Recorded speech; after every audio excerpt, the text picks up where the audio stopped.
She asked him. He places.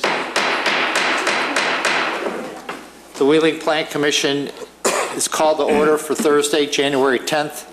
Please rise for the pledge. I pledge allegiance to the flag of the United States of America and to the republic for which it stands, one nation, under God, indivisible, with liberty and justice for all. Mr. Secretary, could you please call the roll? Surely. Commissioner Burns? Here. Commissioner Dorban? Here. Commissioner Johnson? Here. Commissioner Schaaf? Here. I'm Commissioner Stalin in person. Chairman Rufato? Here. That's 6 present and 1 vacancy. Mr. Jennings, any changes to the agenda tonight? Do have one change to the agenda. Under item 9, other business, we've added A, election of Plan Commission officers. This has been postponed from our previous meeting. Okay, thank you. Citizens' concerns and comments. Ms. Jones, do you have the...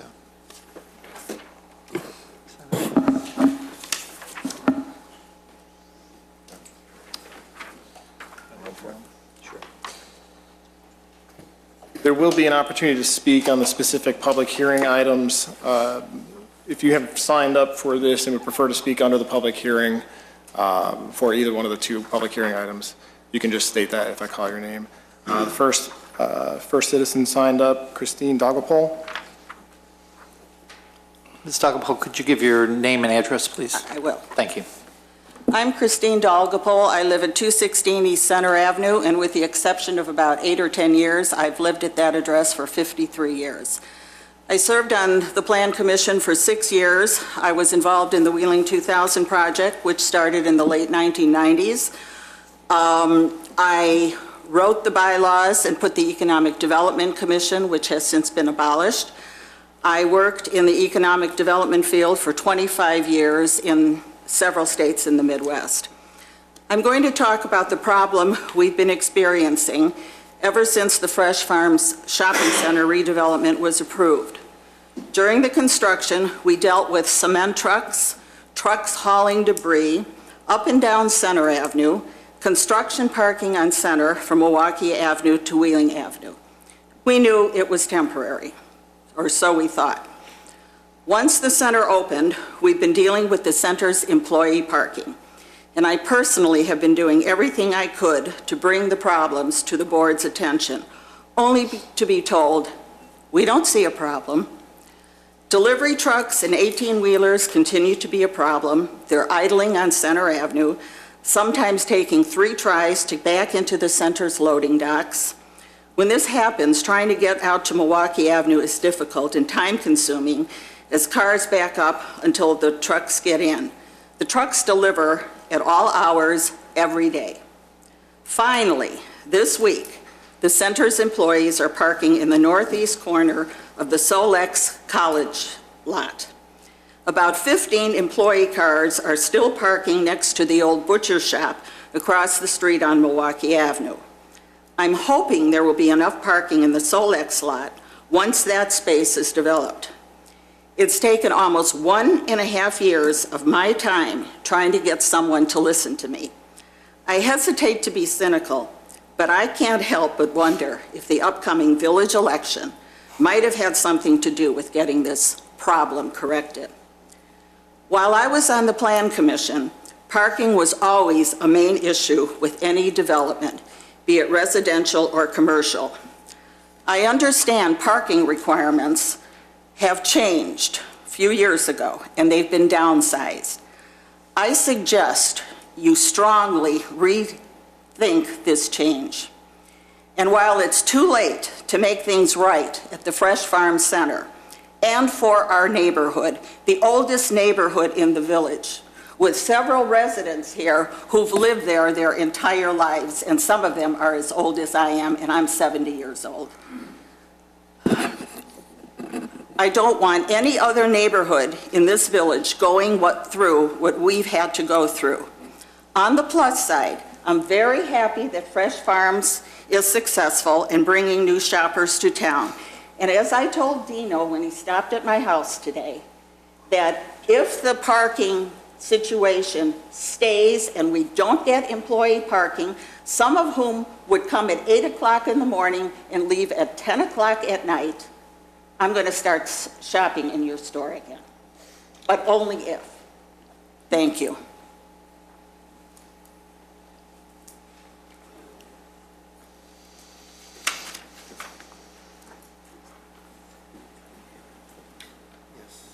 I think so. The next speaker, Michelle Duran, is that correct? Duran? Could you give your address, please? Sure. I live at 123 Wheeling Avenue. The reason I'm here tonight is I would like to go on record saying that I don't get any of the notices from the village when anything changes near the corner of the Fresh Farms or near my street. I live 100 feet from Christine. She's on Center. I'm 2 houses west of, or south of her, 123 Wheeling Avenue. I find out from her when there's changes happening in the village, just like this one with the gaming. Before that, I knew there was construction on the corner at Wheeling and Dundee with the houses that were taken down. I knew you were building something, and that's fine. Didn't come to realize until just recently that it was the Dunkin' Donuts before the signs went up. I stopped in the village, actually, to ask what was going up at the corner. I could see the entryway, the exit out of the Dunkin' Donuts onto our street, Wheeling Avenue. Congestion is bad enough in the morning trying to get out from my house, going to Dundee to turn to go east. It's going to, I don't know what's going to happen once that parking lot is open and people are going in to get their coffee. I think Dunkin' Donuts is great. But I didn't get any notice. I only live 100 feet from these people, and apparently you only send notices out to if you're within 200 feet of where the establishment's going to be. I would like to go on record requesting that we are informed as well. I stopped in the Village Hall one Friday afternoon just to ask, once I found out it was a Dunkin' Donuts, why I wasn't informed, and the young girl, that's another story, said, well, it's been in all the papers. Well, I get the Tribune, I get the Pioneer Press from Northbrook, because they don't deliver it into the Wheeling. We don't get the Wheeling Pioneer Press anymore, so I get my village news from Northbrook because it's Cook County. Nothing was in there that I found, and I read that all the time. I read the village news all the time. I didn't see anything in here about Dunkin' Donuts until after it's already been welcomed into the village and established. So it would be nice if it were in here, unless I missed it somewhere, saying these are the proposed businesses that are coming into this area around Dundee, around Dunhurst, wherever it is, so at least the people are informed in these newsletters that we get. So that's all I really like to say. I'd just like to be informed until, and you know, after it's too late, after the building's up and the parkway and the driveway's already there, there's nothing I can do about it, but it would be nice to know beforehand. Thank you.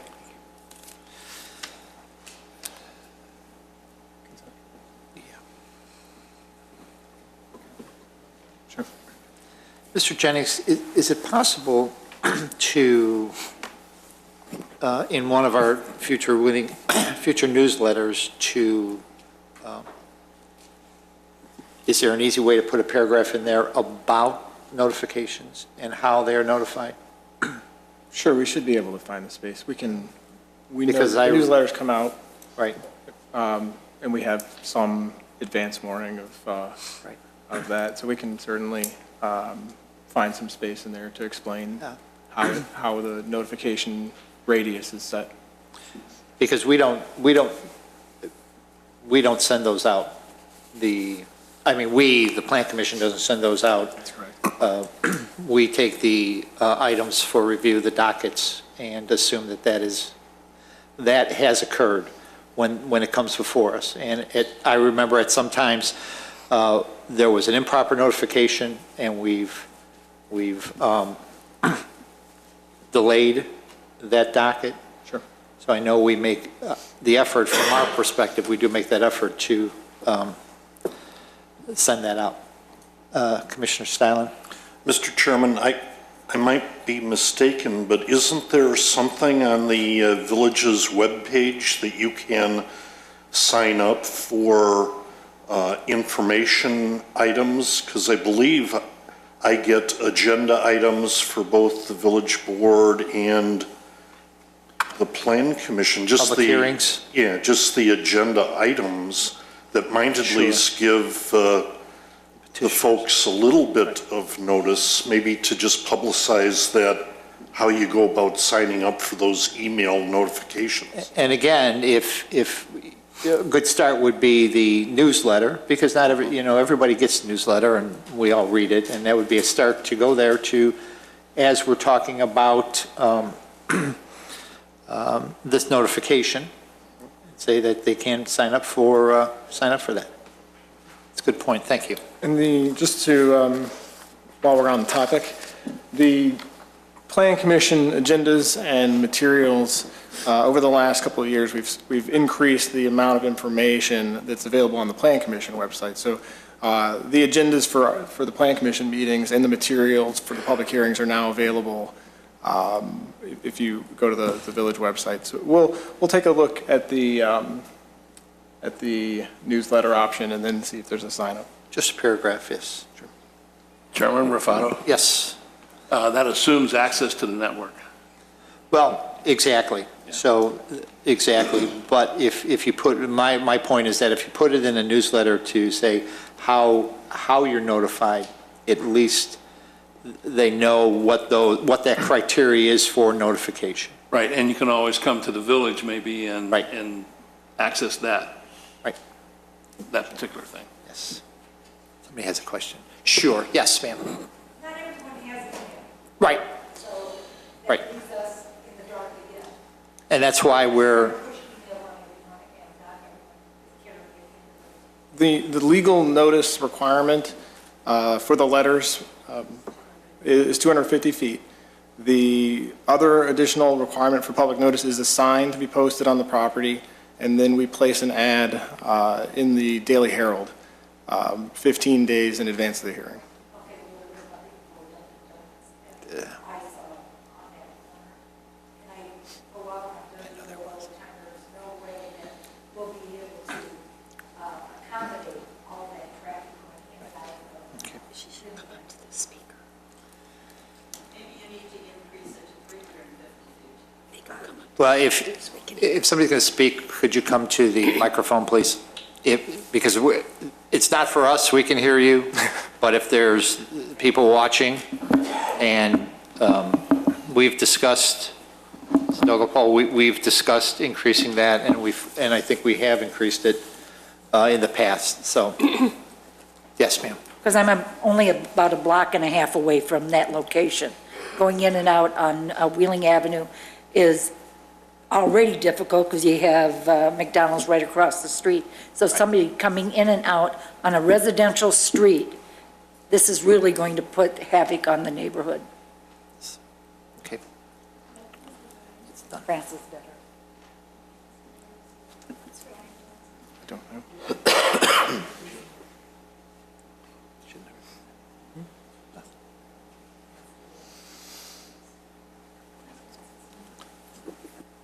I just want to back that up because I live on the street and I go to work every morning, Wheeling Avenue to Dundee, right by Dunkin' Donuts. I thought for sure when I saw the workers out there that they were putting in a right turn lane or some to help us. The road is not wide enough entering Dundee Road. Wheeling Avenue isn't wide enough to accommodate a left turn person and a right turn person. And I know because I had my bumper ripped off my car. As I was trying to make a right turn, I waited for the gentleman in front of me to make his left turn. He clearly had a signal on. And he got so frustrated, this is a couple of years ago, before Dunkin' Donuts was even there. He decided to turn right instead and rip my bumper off the car. There's a police report on it. So there's not enough room, and we're going to have people coming out of Dunkin' Donuts, entering the traffic that's already backed up with the apartment buildings and the parking along there.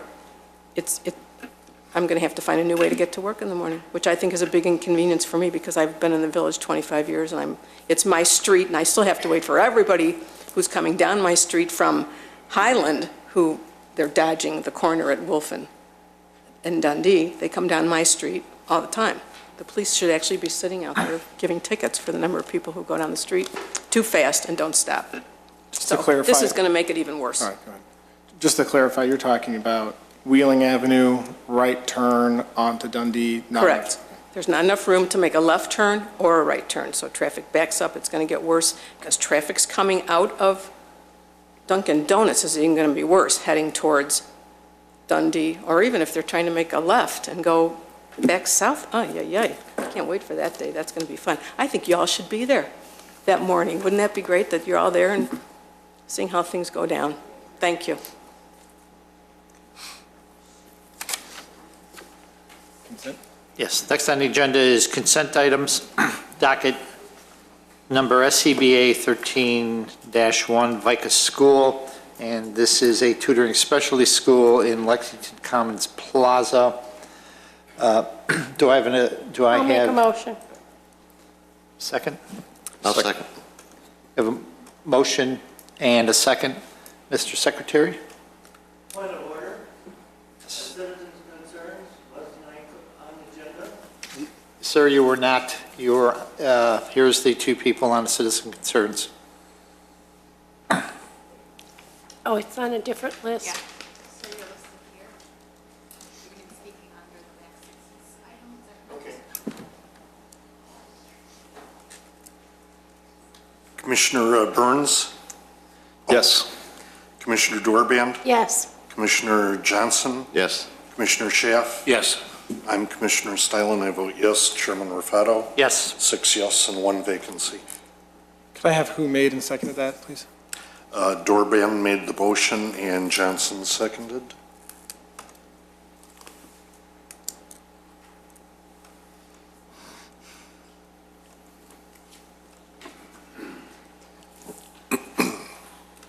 Sorry, catching up.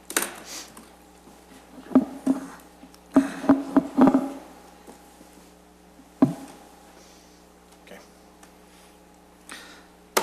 Docket number 2013-1, Arc Performance, 650 South Wheeling Road, special use for indoor sports and recreational facility. Mr. Secretary. Thank you. This is again docket 2013-1. Neil Tews, president of ARC Performance, leasee, is seeking a special use and site plan approval as required under Chapter 19-07 Industrial Districts, Section 19.07.030, I-2 Limited Industrial District, and Chapter 19-10 Use Regulations, and Chapter 19-12 Site Plan Approval Requirements, and associated sections to establish an indoor sports and recreation facility at 650 Wheeling Road.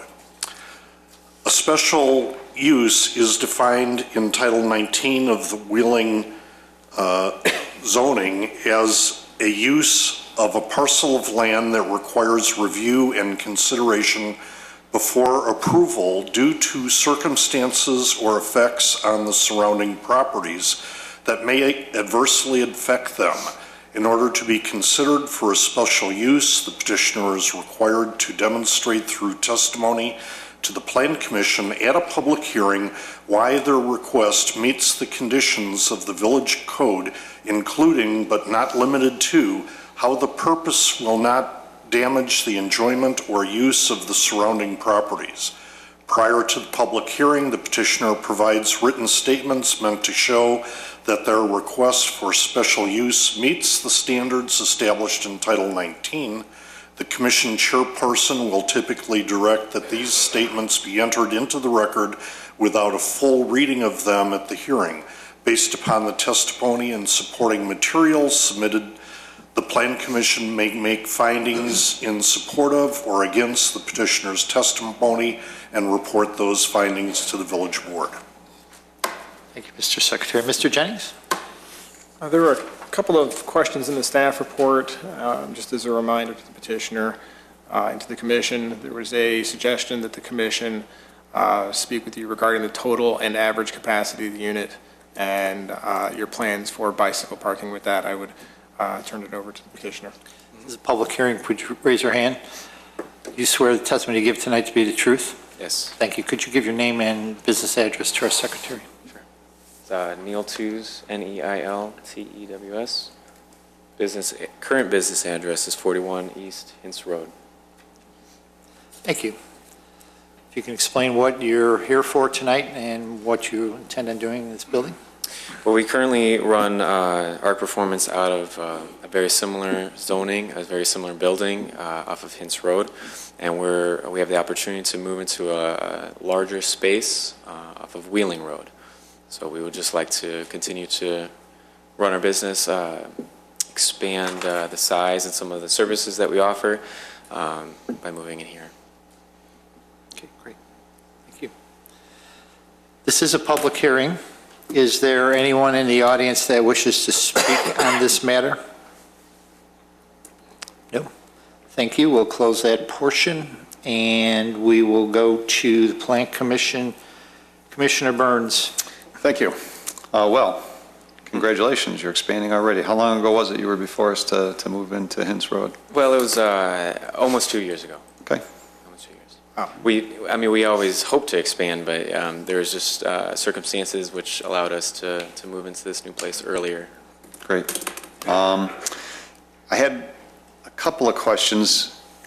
In addition to just more space for increased membership and expansion of your facility, you mentioned additional services, chiropractic care and massage therapy. Right. That would require some additional, I think, oversight by the village, would it not, Mr. Jennings? That's correct. The health officer commented in the staff report, and there are several requirements relating to the massage room in particular that are listed in the staff report. In the suggested motion, they are collectively referred to in just one short phrase, but there are additional requirements. Yeah, the massage therapy, yeah, the massage therapist would need a license, of course. Of course. And then they're asking for, a sink and place to wash up. But the chiropractic care wasn't addressed in that. Would that be a special use or a different zoning change or variation? Chiropractic care,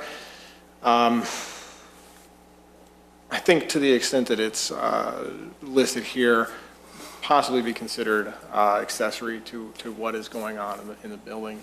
It is I believe falls under a permitted use actually in the commercial districts, and this I think is treated the same way. I could double check.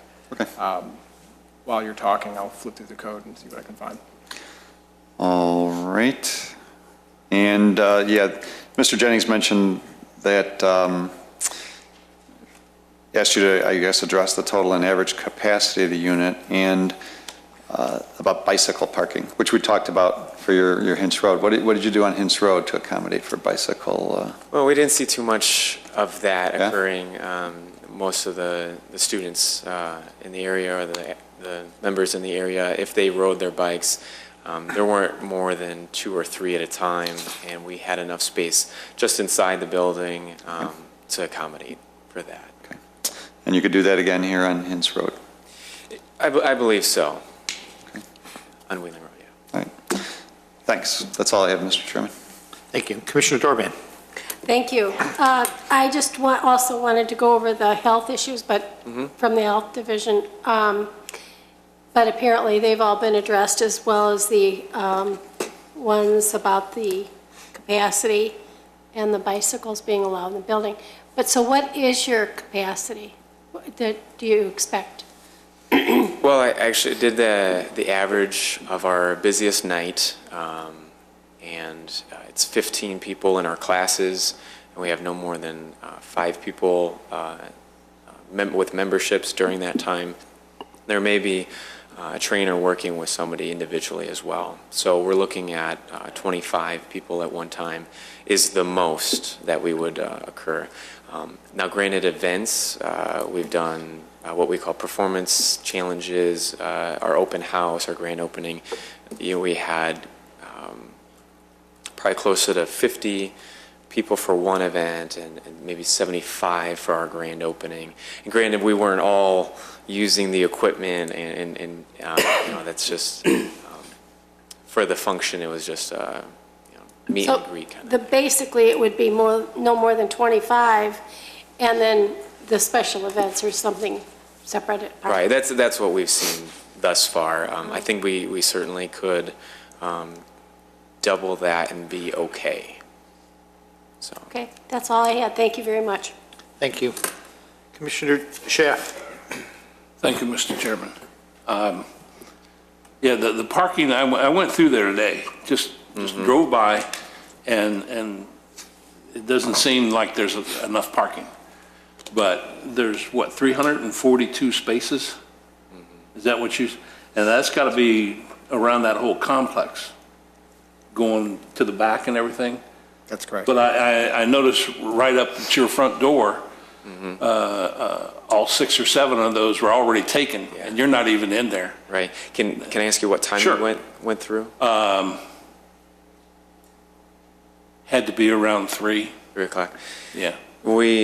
Our biggest influx is 6:30 at night when we have that boot camp class. Right, and you've got a martial arts school just down the. Right. Right. It's down from you. Right, it's So you're about- going to compete with that. Halfway. Well, actually, we were hoping to collaborate, not compete. You're going to compete for parking. For parking, of course. But yeah, our busiest time is 6:30 when most, if not all, the businesses other than Spider Gym will be closed, according to the landlord there. So Spider Gym is going to be closed at that time? No. Aside from Spider Gym. Oh, okay, most aside of from the that. other business will be closed. Of course, you're dealing with athletes and people who are, can walk that distance, so. Right.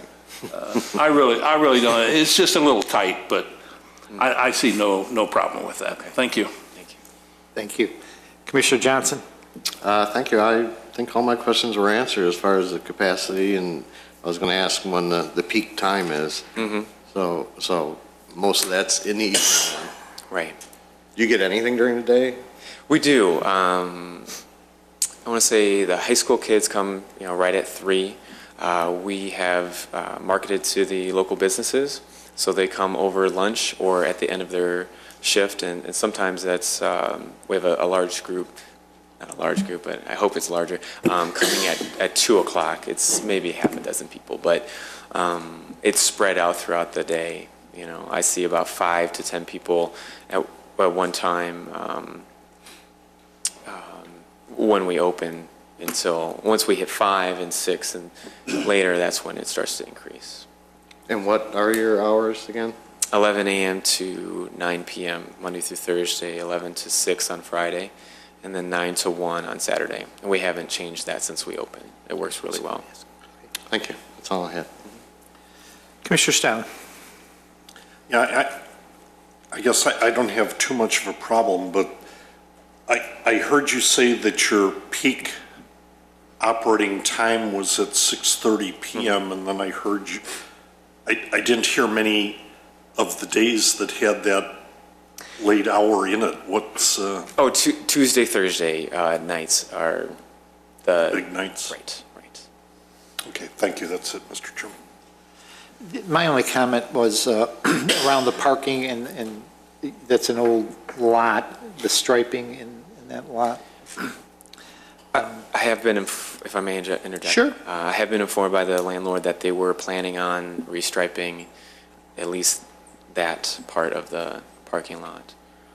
Thank you. And I think just as a note to staff, I think it's a good idea, just as a reminder to us to include that as a condition of approval, Right. so that we have some written reminder. Great, thank you. Mr. Antwer, anything? No, most of the fire department issues would be related to the remodeling work that they're going to do as far as sprinklers, fire alarm, and so forth. Okay, great, thank you. And Mr. Jennings, did you find anything in our... I did. The chiropractic use is considered a permitted accessory use in that zoning district. Great. Any other questions? No. Do we hear a motion? So moved. Second. We have a motion and a second. Mr. Secretary. I think that was a motion by Mr. Johnson and a second by Commissioner Burns. Commissioner Johnson? Yes. Commissioner Burns? Yes. Commissioner Dorband, Yes. Commissioner Schaaf. Yes. I'm Commissioner Stalen, I vote yes. Chairman Rafato. Yes. 6 yes and 1 vacancy. Thank you. I hear a motion to close. So moved. Second? All those in favor? Aye. Thank you. You have something to sign. Thank you. Good luck.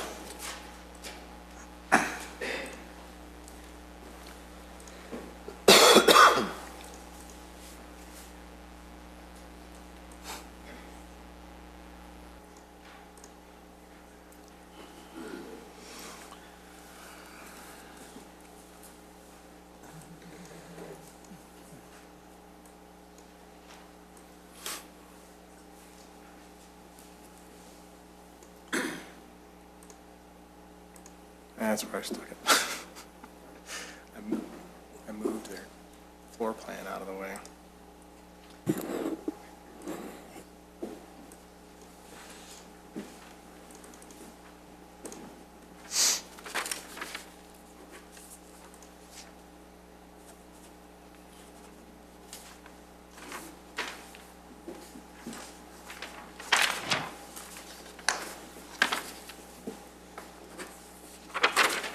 Do we need that list? Yeah.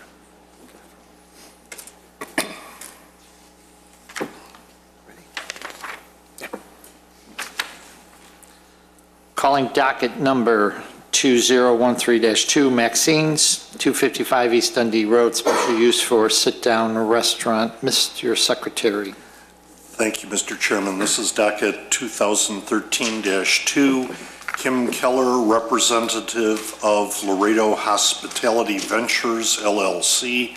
Lisi is seeking special use plan approval as required under Title 19 zoning of the Wheeling Municipal Code, Chapters 19-06 Commercial Districts, Chapters 19-10 Use Regulations, Chapter 19-12 Site Plan Approval Requirements, and associated sections in order to establish a sit-down restaurant with entertainment, video gaming at 255 East Dundee Road within the Fresh Farms Shopping Center. Thank you. Mr. Jennings? Ms. Jones, do you have the sheet for this one? There's a couple of notes in the staff report before I hand it over to the petitioner. I just wanted to provide an update on the fire department memo was distributed after the original packet was distributed. I believe you all have received that. There was also an announcement made at Monday night's board meeting that is related to this in that it involves the shopping center. There was a announcement made that there was an arrangement made for off-site employee parking for 40 employees at the grocery store. And there was a request by the board relating to on-street parking restrictions in this neighborhood that is expected to be discussed by the board on Monday night. So there are a couple of updates relating to the shopping center, and with that, I pass it on to the petitioner. Thank you. Will you both be speaking tonight? Yes, we will. Please stand and raise your right hand. Do you swear the testimony you give tonight to be the truth? Yes. Thank you. And could you give your names and business addresses to our secretary, please? Sure. Gary Leff. I'm the CEO of Laredo Hospitality, which is the owner of Maxine's. And our business address is 2340 South River Road. That is Suite 114, Des Plaines, Illinois, 60018. Good evening, Charity Johns, Vice President of Operations for Maxine's and Laredo Hospitality. Same business address, 2340 South River Road, Suite 114, Des Plaines, 60018. Thank you. Please continue. Great. Good evening, and thanks for the opportunity to present this evening. Before we focus on the project itself, just want to tell you a little bit about our team, Laredo, and Charity and myself. collectively, Charity and I have been in the restaurant for over 40 years collectively. Our team has been in the restaurant and hospitality industry for over 60 years in terms of cumulative experience. Some of the projects that I've been involved with, or one that you may be most familiar with in this vicinity, is I was the founder of a concept called Stir Crazy, which is in Northbrook Court. We opened that unit in 1997. I'm no longer involved. I sold the business about 6 years ago, but that restaurant is still thriving over there at Northbrook Court. I've been involved in a lot of other restaurant and hospitality ventures. Most recently led the front of house consumer experience, so the design, the development, and the branding for the new Rivers Casino and Des Plaines, so all 7 restaurant venues and the overall experience at that casino. Charity was most recently VP of Operations at a concept called Cozy, which is a sandwich cafe with over 140 locations nationwide. She was there for roughly 10 years, and prior to that, she was a VP of Operations at a concept called Jamba Juice, and prior to that was a senior manager at Starbucks. So only mentioning that so that you know we are coming at this with a wealth of experience in the restaurant and hospitality industry and have a passion for developing truly unique and great experiences. We are excited to be part of the Fresh Farm Shopping Center and have recently signed a lease for a new concept we've developed called Maxine's, which is the end cap space here that you see on Dundee Road. So it's the west end of the center on Dundee Road. You want to flip? We may be best off actually going through the renderings and then coming back to this. Just, I'll do it. We typically flip back, but it's given that we're trying to do this quickly. Maxine's is a cafe wine bar concept for adults to come socialize, have a drink, have a light bite. We'll have a menu of sandwiches, paninis, other sort of light bites that go well with wine, and we also have video gaming. So it's a concept that is meant for adults. It's 21 and over that don't want to go to a bar environment. We're not looking to attract a drinking crowd, really looking to attract an older demographic that really enjoys the gaming experience and wants to do it in a quiet, professional, high-service environment.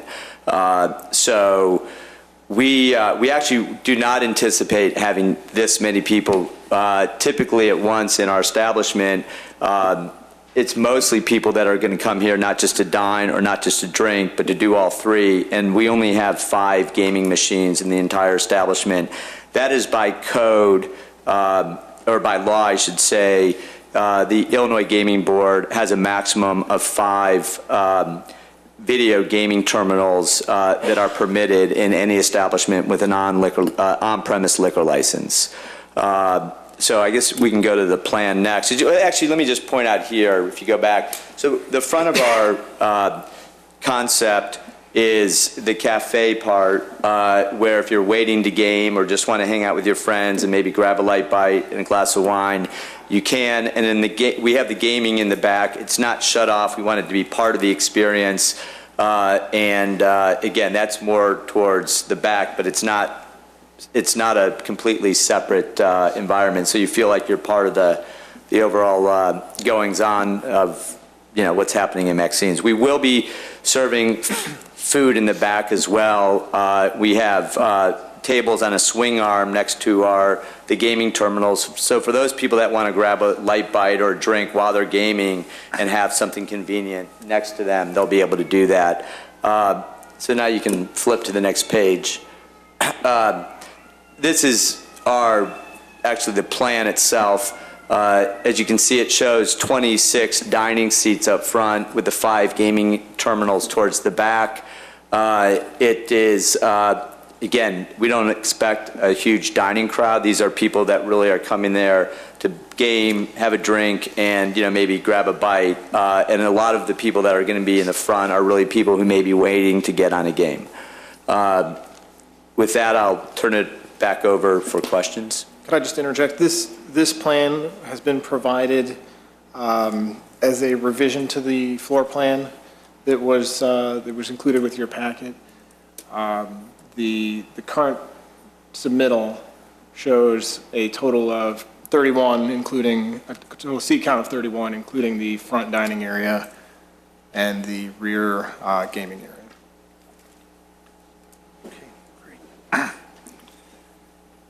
Anything else? That's it. I'll turn it over for questions, comments. This is a public hearing. Excuse me, I'm having. So we have some people that want to speak. So do you want to take that over? Thank you. If you could just step away. Thank you. The first speaker signed up, Christine Dagapol.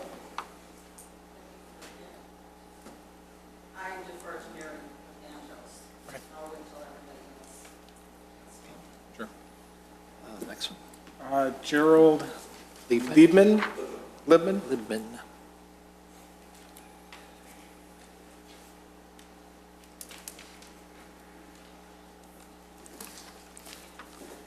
Good evening. My name is Gerald Lippman.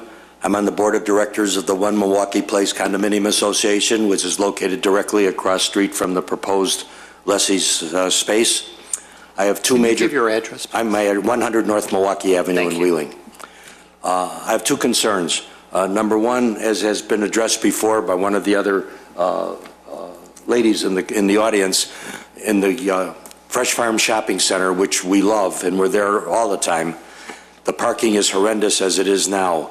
I'm just concerned that with this restaurant coming in, there's going to be a stretch for parking, so that I'm afraid that guests of the restaurant are going to be parking either across street in our parking lot, or in the Walgreens parking lot, or in the parking lot of the Benihana's or McDonald's, wherever. But I think that there's going to be an overflow of parking that's going to occur because of the tight parking that there is in the Fresh Farm Shopping Center. And secondly, while I'm not opposed at all to the concept of a restaurant and wine bar in the area, I represent 144 families in the One Milwaukee Place Condominium Association that are vehemently opposed to video poker.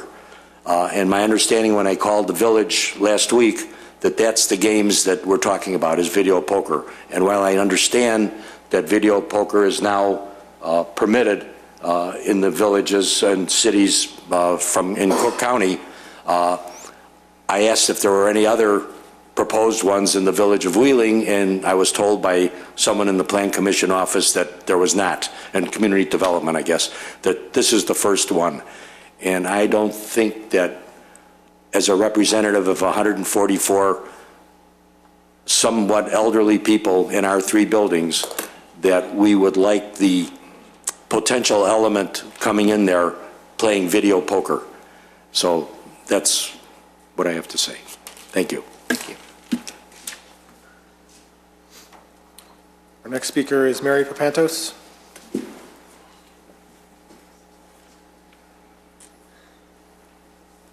Good evening. Mary Papantos, 409 Hickory Drive in Wheeling. As was stated before, this is about to go into the oldest neighborhood in Wheeling. Some of the homes in that neighborhood were built in the 20s, some the 30s, the 40s, and the closest home to you actually was built in someplace in 2000. But you've got a variety of homes, and you have absolutely no parking. I walked by that center on Saturday at 2 o'clock in the afternoon, and you probably were willing to pay for a parking place. People were lined up and just going in and out and parking on the street. I don't know where you think your customers are going to park, but it's not going to be in the lot. I would love to know at what time of the day or when you took that picture that was up there, okay? It was not on a normal day, okay? It never looks like that. I don't know whose car was even parked there. I mean, that must be a joke, whoever was there. I reviewed your original proposal, and I was at the board meeting on November 19th when you spoke then. I have nothing against gaming. Good luck. It sounds like an interesting place. I probably won't be there, but that's how my luck runs. That's all. I can burn my money instead of, putting it in a machine. But in all honesty, this is not the neighborhood.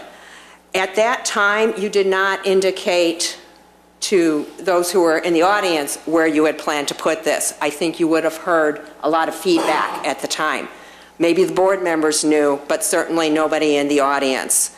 You also said that it was a wine bar, that Maxine's was a wine bar, serving gourmet cheese plates, hummus. I don't think that's the area that you're going to be serving right now. Now, I just heard something a little bit differently, but I listened to it once again. It's the same menu. Okay, it's the same menu?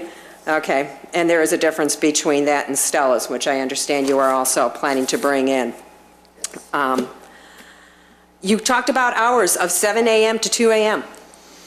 Are you really considering 7 a.m. to 2 a.m.? And do the people in this audience realize that they may have cars coming in and out and down their streets at 1:30 in the morning, 2 in the morning, 7 in the morning? I don't think you're going to be selling a lot of wine, hopefully, at 7 in the morning, at least not to the people who are dropping their children off at school a block away, which is another problem. We have an elementary school less than 1 block from your building. And so the kids are going to be running down there. The kids are walking. Kids are in that area. I looked at your letter dated 11/30 that you sent to this plan commission. In the letter, you indicated seating for 40 with 2 to 3 employees during peak times. That doesn't sound like a lot of high service. I am concerned, but I'm going to bow to the fact that you probably know your business better than I do. I then looked at your schematic, and I understand that it has changed. Your schematic showed Stella's, not Maxine's. Doesn't show me a lot of attention to detail, and it also indicated seating for 45 to 50, which is a little different than the 40. Like I said, I welcome your concept. I wish you luck. I just don't think that this is the area that it's needed in. Thank you. Thank you. Our next speaker, Jack Caldwell. I'll pass, thank you. Our next speaker, Fran Vetter.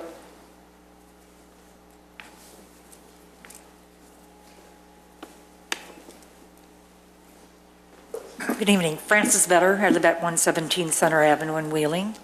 As I said before, we have a problem with our traffic flow in our neighborhoods now with Dundee and Wheeling Avenue. And also, at one point, we did have Willie closed off as a one-way street, and some wonderful person decided to have it two-way, which is even causing more problems now. We do have children over on, as an elementary school that I don't think need to be around where we have all these people coming in and out constantly for traffic-wise. I mean, just security of our residential area. This is a residential area. It is not a business area. That people are going to be coming in and out of here, and that's the problem that we have with parking, with the traffic flow along Wheeling Avenue, Center Avenue, Willie. And I just don't think that this is a good idea for Wheeling.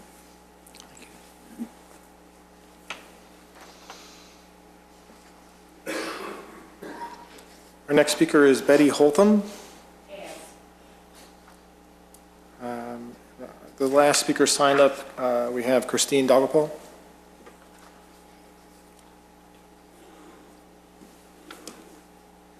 Christine Dalgapole, 216 Center Avenue. You are planning a concept like this in front of the West End Hotel, which I think is the perfect place for this. So I just can't understand why you would want another, you keep calling it a sit-down restaurant, but I mean, let's be honest here. This is a video poker establishment where you can get a beer, maybe, or a glass of wine and, I don't know, maybe a cheese sandwich or some hummus or something like that. why you wouldn't want to at least maybe do something on the west part of town. There are many empty locations on the west part of town. Why do you want two of them that close to each other in a residential neighborhood? I know that's a shopping center. It's an oversized shopping center to begin with. It doesn't fit the area. It's way too big to begin with. There is not adequate parking, as we have all said. We have a lot of children in the area walking back and forth to the school. There is no parking on Willie Avenue right now between, I think it's 8 a.m. to 4 p.m. when school is in session. I mean, my concern is where are these customers going to park? Because if the parking is all taken place by people waiting to do video poker, you're not going to have as much going to Fresh Farms or to the Liquor Barn, which are the two biggest stores in that entire center. And the hours of 7 a.m. to 2 p.m. are absolutely outrageous in a residential area. We have to listen to these delivery trucks delivering food to the shopping center day in and day out, and now we're going to have car doors banging. And I will tell you, I have two small dogs that are very sensitive to car doors banging. And this person from the shopping center who parked his car, his SUV, well, actually it was a small gray car, at 8 a.m. in the morning and usually didn't leave until 10 o'clock at night. I always knew it was 10 o'clock because the dogs would start barking because the car door slammed. So I wish there were some way you could pick a different location. I mean, this is, you know, it's a video poker establishment, and I see workmen coming in after a hard day on the construction site that are going to want to sit down and have a beer and play some poker on a machine, and then go home because hopefully the wife has got dinner fixed. I do not see this as an upscale enterprise at all. We are now opening up Dunkin' Donuts, maybe, because this construction project has been going on now for how many months? You've got McDonald's across the street, you've got Rise and Dine restaurant, every place where you can get a cup of coffee early in the morning. I mean, this just doesn't make a whole lot of sense from a business standpoint. You've probably done your homework and you say you know what you're doing, but this is not the neighborhood for it. This is a residential neighborhood, a very old residential neighborhood with older people and children. And I really wish you could rethink this whole thing. Thank you. Mr. Leff, a few comments. Yes, I would like to address some of these issues. First, there's a misconception in terms of the demographic that we will attract and the types of games that we're going to offer. The demographic we're going to attract, it will be skew female, probably 60–70%. It'll be, you know, probably the core is like 40–75. And they're there not to play video poker, but line games, which are essentially slots. And slots is, there's a misconception because everyone's been calling it video gaming and video poker, but there's line games, which are basically slot games. The difference between video gaming and a typical slot machine is that it ties back to a central communication system for the state that Scientific Games is managing. So we actually anticipate much more of a female, older female demographic, again, skewing female, than a tough crowd. And that's based on also research that we've done in other markets that have similar type of gaming. So we think that's a misconception. In terms of the seating, we did have 45 seats in here, and in consultation with Andrew, giving us a heads up, there's a concern about parking, we scaled that back. Again, we don't anticipate 45 people being in here. We don't anticipate 20 people being in here. Please. But the point is we would never, I've done a lot of leasing for restaurant and hospitality, Parking's always my number one concern. If we really needed a lot of parking, we wouldn't be entertaining this site. We think it's a great site. There's a lot of traffic in the area. We like being next to the grocery store. We think we share the demographic. We do not think we're going to take a lot of parking. In terms of the menu, I did a bad job of describing it. I'm used to having my presentation up here. We will have things like sliders, crab cake sliders, paninis, personal flatbread pizzas. This isn't, just snacks. Again, I have over 20 years of experience Charity does as well, doing high quality food and beverage operations. We've hired a very good team to deliver a very nice upscale product. And so we think it's an asset. We don't think we're going to draw the wrong element, or we don't think we're going to eat up a lot of parking or need a lot of parking. In terms of the Westin, I'm not sure where that came from. We do not have a site or deal working at the Westin.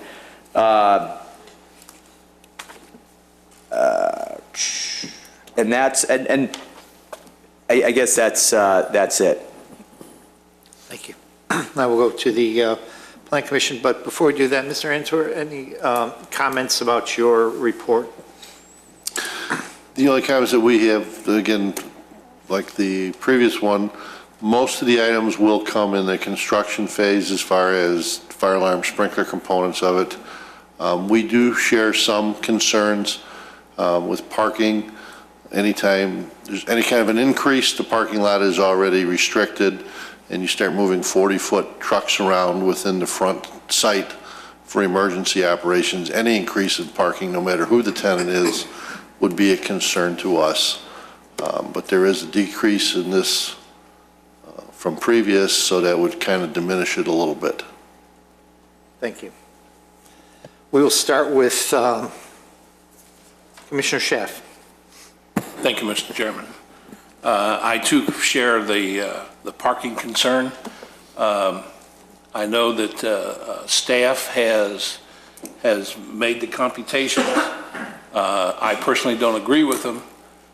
There's two areas in Wheeling that have parking problem in their shopping centers, and the commonality of that are banks. The two banks that are in the shopping center. Granted, there's a problem there.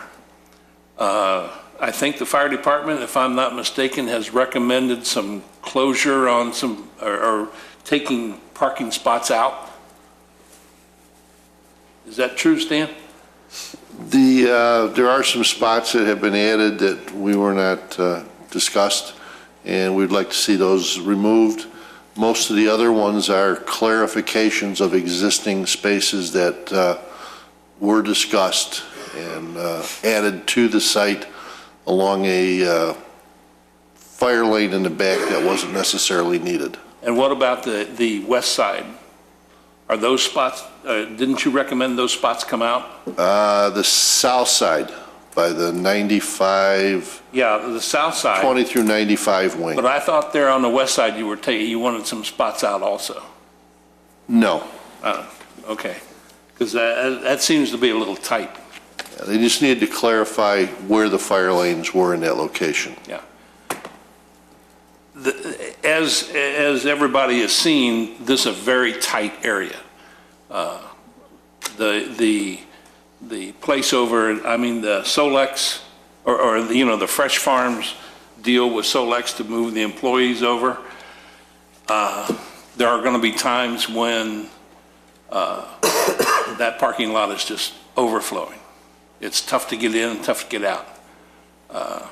That's a concern. There's one question on the gaming regulations.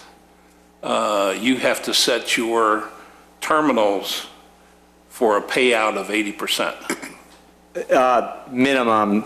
Minimum we'll probably 80%. set them higher than that, but that's the we had the minimum. Okay. Set, yes. Now that percentage, is that based on revenue, or is that based on the number of times you push the button and get a win? That's coin in. Coin in. Yes.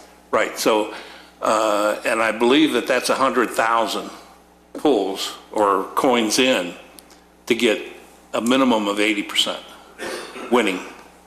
I can't comment on that. I'm not. Okay, let's, it's not 8 out of 10. It's not 80 out of 100. Yeah, no, it's whatever the long run is. Whatever yes. that long thing is. And winning doesn't mean that if you put 1 coin in, you get 2 coins out, or if you put 5 coins in, you get 6 coins out or more. Winning is if you put 5 coins in, you get 1 coin out. That's a win. It's not based on revenue, is it?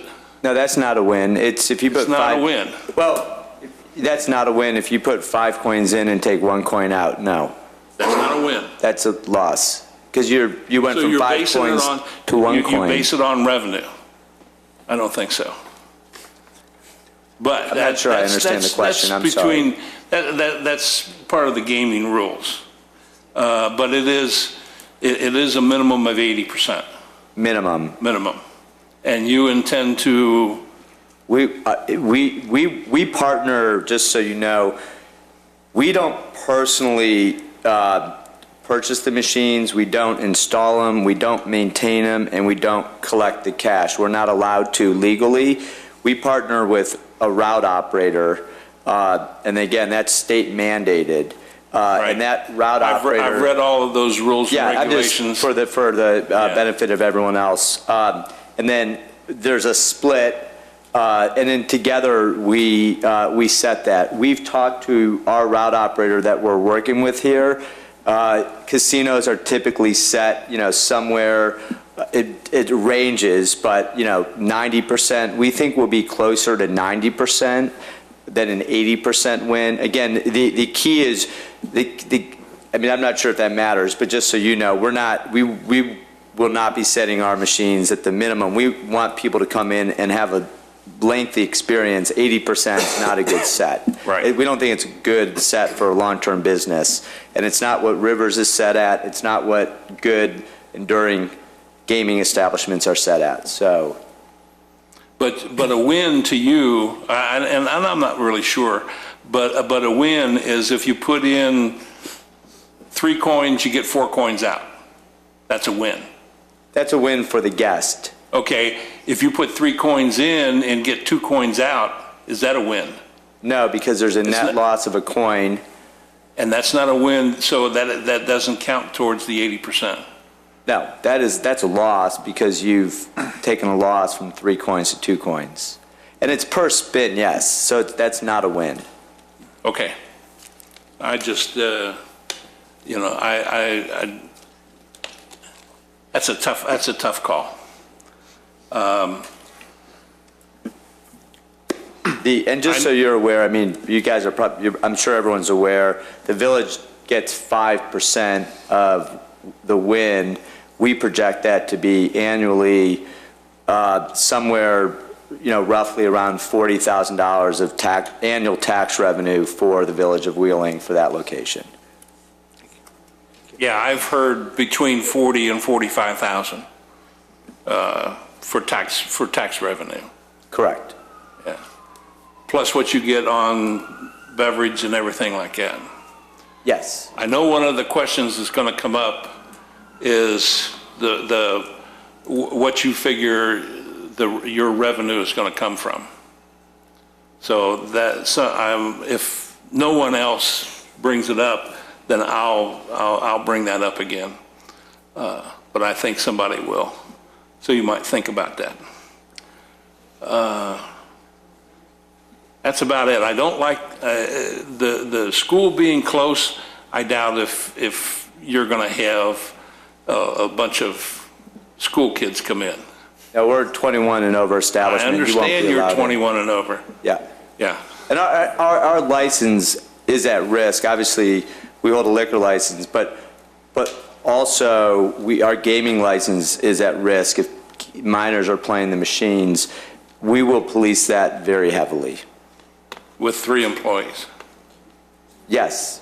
Again, we don't anticipate 50 people in here and it being chaotic. We really see this as a much more sort of low-key lounge type of environment. And so we don't think that's going to be I got to difficult. sympathize with the surrounding residents. 2 o'clock in the morning is a little shaky. I'm not at all comfortable with 2 a.m. Nor am I comfortable with 7 a.m. Influx and especially with kids running around, things like that, into a congested area doesn't hit me very good. Mr. Chairman, those are my comments. Thank you. Commissioner Johnson? Thank you.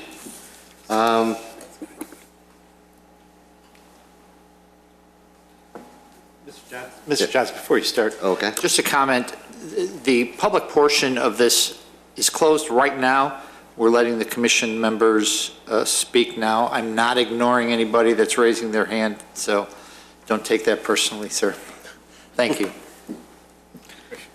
A little history of this particular type of operation. Do you have other locations right now? We do not.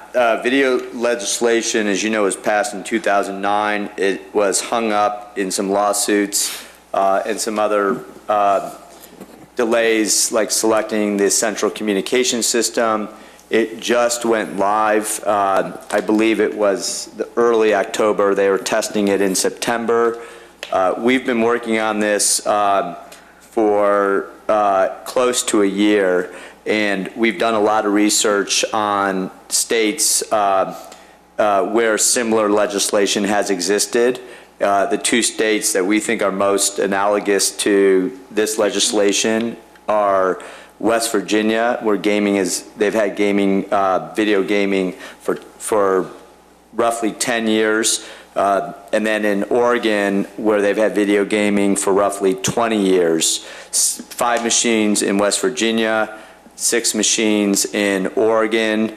And in those communities, there's something similar to what we're doing. We're putting a much heavier emphasis, because of our backgrounds and our passion, into the cafe and food and beverage side. But effectively, there are establishments that are in a lot of the multi-tenant, grocery-anchored centers that are more, again, they're not nearly as nice as what we're doing, but they are catering towards that person that likes this type of entertainment, that does not want to go to a bar or restaurant. Those establishments, because a lot of people who want to do video gaming are not going to go into a bar. They're not comfortable with it. That's not their scene. And so we think, and those establishments in those communities do a lot more gaming revenue than a typical bar would, because there are people there to game and hang out, and versus someone going and drinking and maybe playing a little bit. So we've done a lot of due diligence on the concept. We've refined it, we've tweaked it, but we don't have any locations open as of yet. So your demographics of 60 to 70% female is based on? That is based on the research from those other 2 markets. We are working on a few other units. We've been approved in Hoffman Estates. We've been approved in Bartlett, and we're under construction in those, in those markets. So in the Hoffman Estates is with the Marianos. It's an upscale shopping center. The one in Bartlett is with a Jewel. It's also in a very nice area. Again, we're looking to do a nice establishment to attract a nice demographic.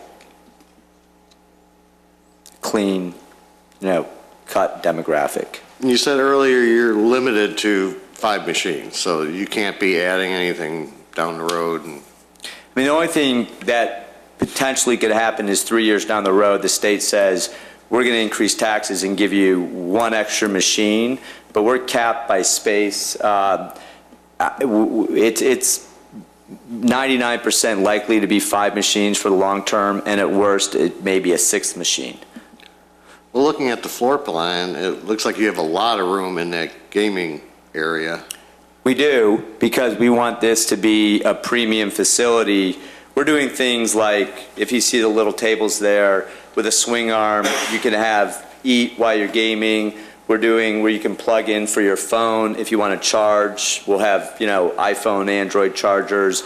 We're trying to make this a premium experience for those gamers that want, to hang out in a nice area. So this is a lot more room than you'll find in a bar where their space is a little bit more of a premium. We wanted to make it a little bit more of a higher end, luxurious gaming experience for those people that want to game. Is there any kind of cover charge or minimum purchase required to use the gaming machines? No. So anybody could just come in and hang out and play all day?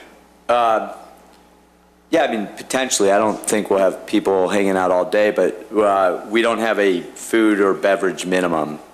If anything, we have a maximum, we will have a maximum in terms of the number of drinks we serve. And right now, we're contemplating that to be, no more than 3 drinks. We don't want people hanging out here drinking and getting drunk. It's not what we're after. Well, I also have a problem with the long hours and, of course, the parking issues. But I think that's all I have for now. Thank you. Commissioner Steinle. Thank you, Mr. Chairman. I'm glad to see that you took your original 50-seat plus maximum and reduced it down to 30 seats. I think that will help address the parking a little bit. But I'm curious as to, there are only 31 seats, but how many people will be standing around the gaming machines watching the person that's play or assisting the person that's playing play? I know when my wife goes to the casinos and stuff, she likes to go with 3 or 4 of her friends and they play one machine together, alternating pulls or spins or whatever. So in addition to seating, how many people do you think are going to be standing around watching or playing the games? Again, based on our research, and we don't have any direct experience in this environment at this point, but based on our research, we don't think anyone will be standing back there and just hanging out. If they're with a significant other or a friend and want to stand next to them, or if they want to pull over a little poof, which are represented by the squares, they can. So if you want to go there with again, a friend or a significant other, you can hang out. I don't anticipate 10, 15 people back there at once. I think that will probably never happen. Could it be 7? Again, this is based on our experience. We don't see a lot of people congregating at the machines. And we don't see a lot of big groups coming in here. So, we tend to think the most people that will be in the establishment at once is 10 to 15. And again, that's based on our research, and I'd say we're pretty confident in that. Again, I've done a lot of real estate over the years, selection, and parking is always a big concern for us. We do not think we're going to be a big user of parking, and if we were, we'd be a lot more worried about this situation than we are. I don't think we'll be a bigger user than most other retail uses that could be put into this same space. Yeah, I guess, well, as you've heard the folks say, parking already is an extreme problem, and there's 2 empty units, right? Mm-hmm. You're going to add, with whatever unit you have, you're going to add additional parking. Yes. And when you say, well, this is just a kind of on the side question, you're limited to only having 5 machines. Could that other empty venue in the shopping center, could it also have an additional 5 machines? And no, so. No, we have an exclusive in the center to prevent other machines coming in there and have it become overpopulated with machines. So So that's an agreement between you and the landlord? It's in our lease, yes. Today, but if he needed some additional revenue, could we do it? There's nothing in the state of Illinois law that says you couldn't add another gaming establishment or 2 or 3. Well, no, there's nothing, with this, I don't know if it's in the statute or where it's in the rules exactly, but the IGB will not let you put 2 next to each other, definitely not 2 with common ownership. Again, we have the exclusive in here, and I don't believe the IGB, it's up to them, it's their discretion. I don't believe they'll let you have multiple in a center, but I can't say that for certain. I can say for certain they won't let you put 2 contiguously together, and I'm not sure what that space is. I don't know if you want to address that, Nick. Could you please raise your right hand? Do you swear that the testimony you give today to be the truth? It will be, yes. And can you give your name and business address? Yes, my name is Nick Vittori, Vittore. Business address is 580 North Bank Lane, Lake Forest, Illinois. Can you speak into the microphone? Thank you. Gary has an exclusive in the Fresh Farm Shopping Center that we will not rent to any other even similar type of facility. So we, obviously we're in this together. We do not want to rent to another facility that would make him go out of business. Thank you. Excuse me. Mr. Chairman? Commissioner Stylen is still... I'm sorry. I'm just wondering if we could maybe add that as a condition that there would only be one in the center to in case anything, disagreement between the parties. I'm comfortable with that. It's more, That's fine. I think that, Norm, you want to? Did you have? No, I'll reserve. My next question is, we have a fairly large liquor establishment in that center, right down, a couple doors down from you. Is it possible that I might stop in that center, buy a bottle of wine or a bottle of beer or something, carry it over to your center and consume it over there? No, absolutely not. Not allowed? Not allowed. Prohibited? How are you going to enforce that? We will have a policy. I mean, as a restaurant, you have the choice whether you want people to be BYOB or not. We will have a no BYOB policy, definitely. Okay.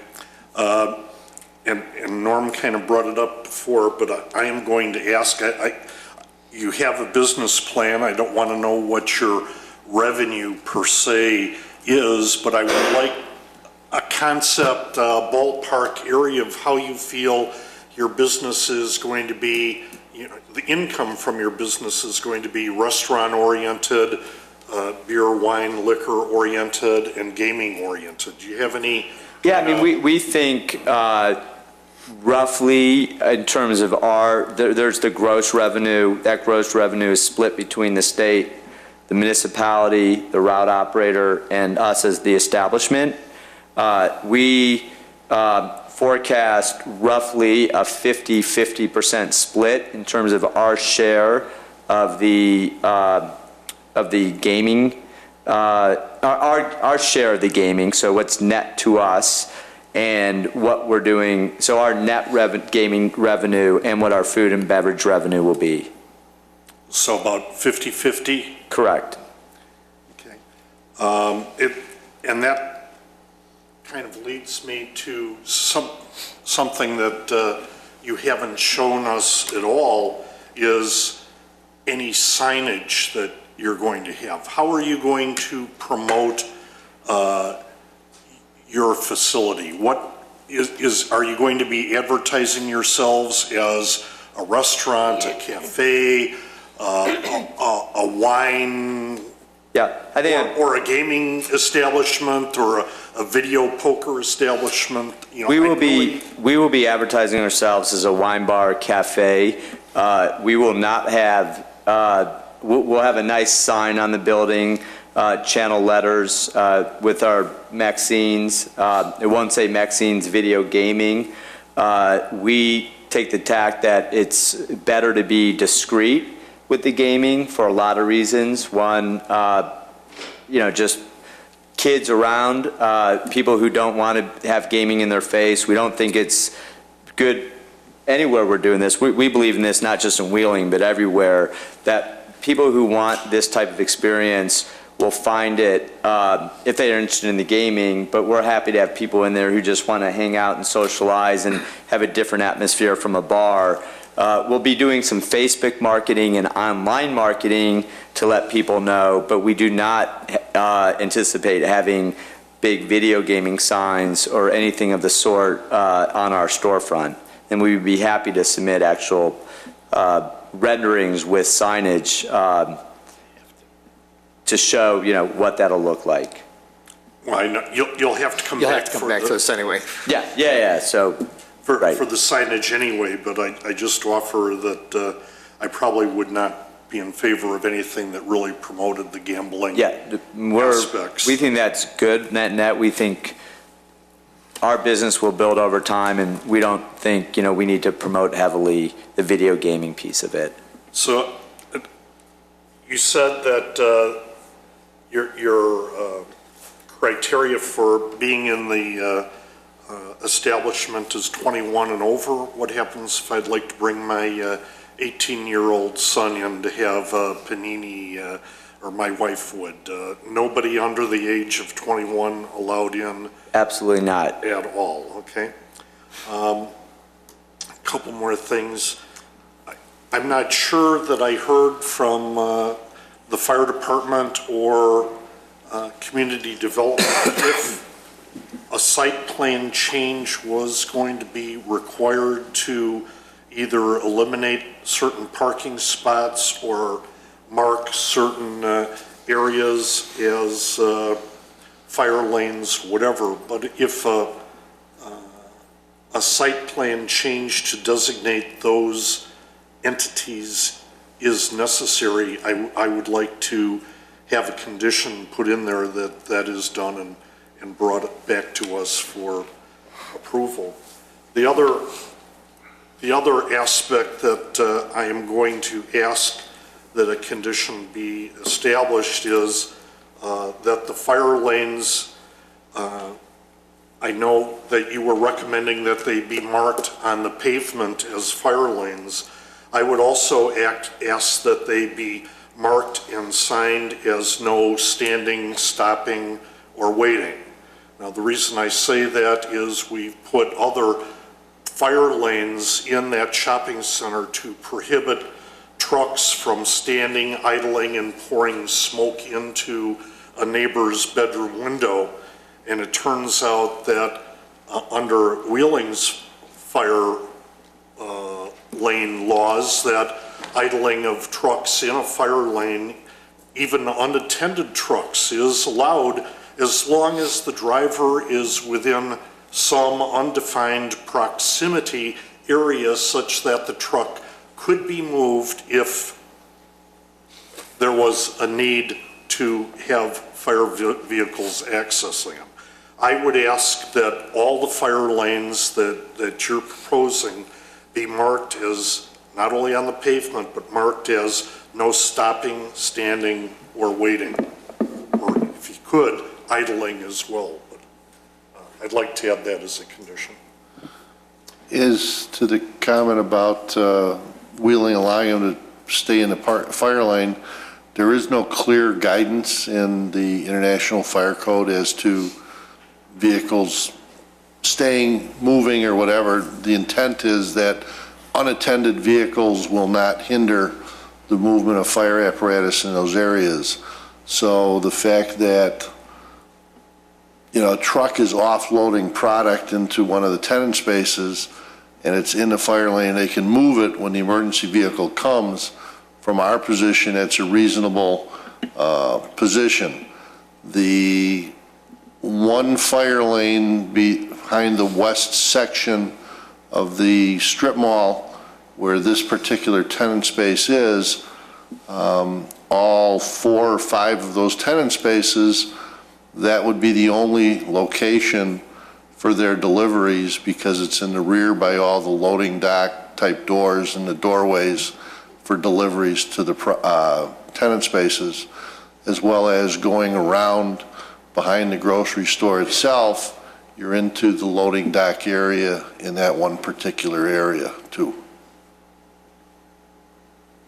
I hear you, and I understand your interpretation of the international fire code laws, but if you look at Buffalo Grove and many of the other surrounding communities, their laws regarding fire lanes are written in their codes: no standing, no stopping, no idling, no parking, no nothing. You stop in that fire lane and you are eligible to be cited.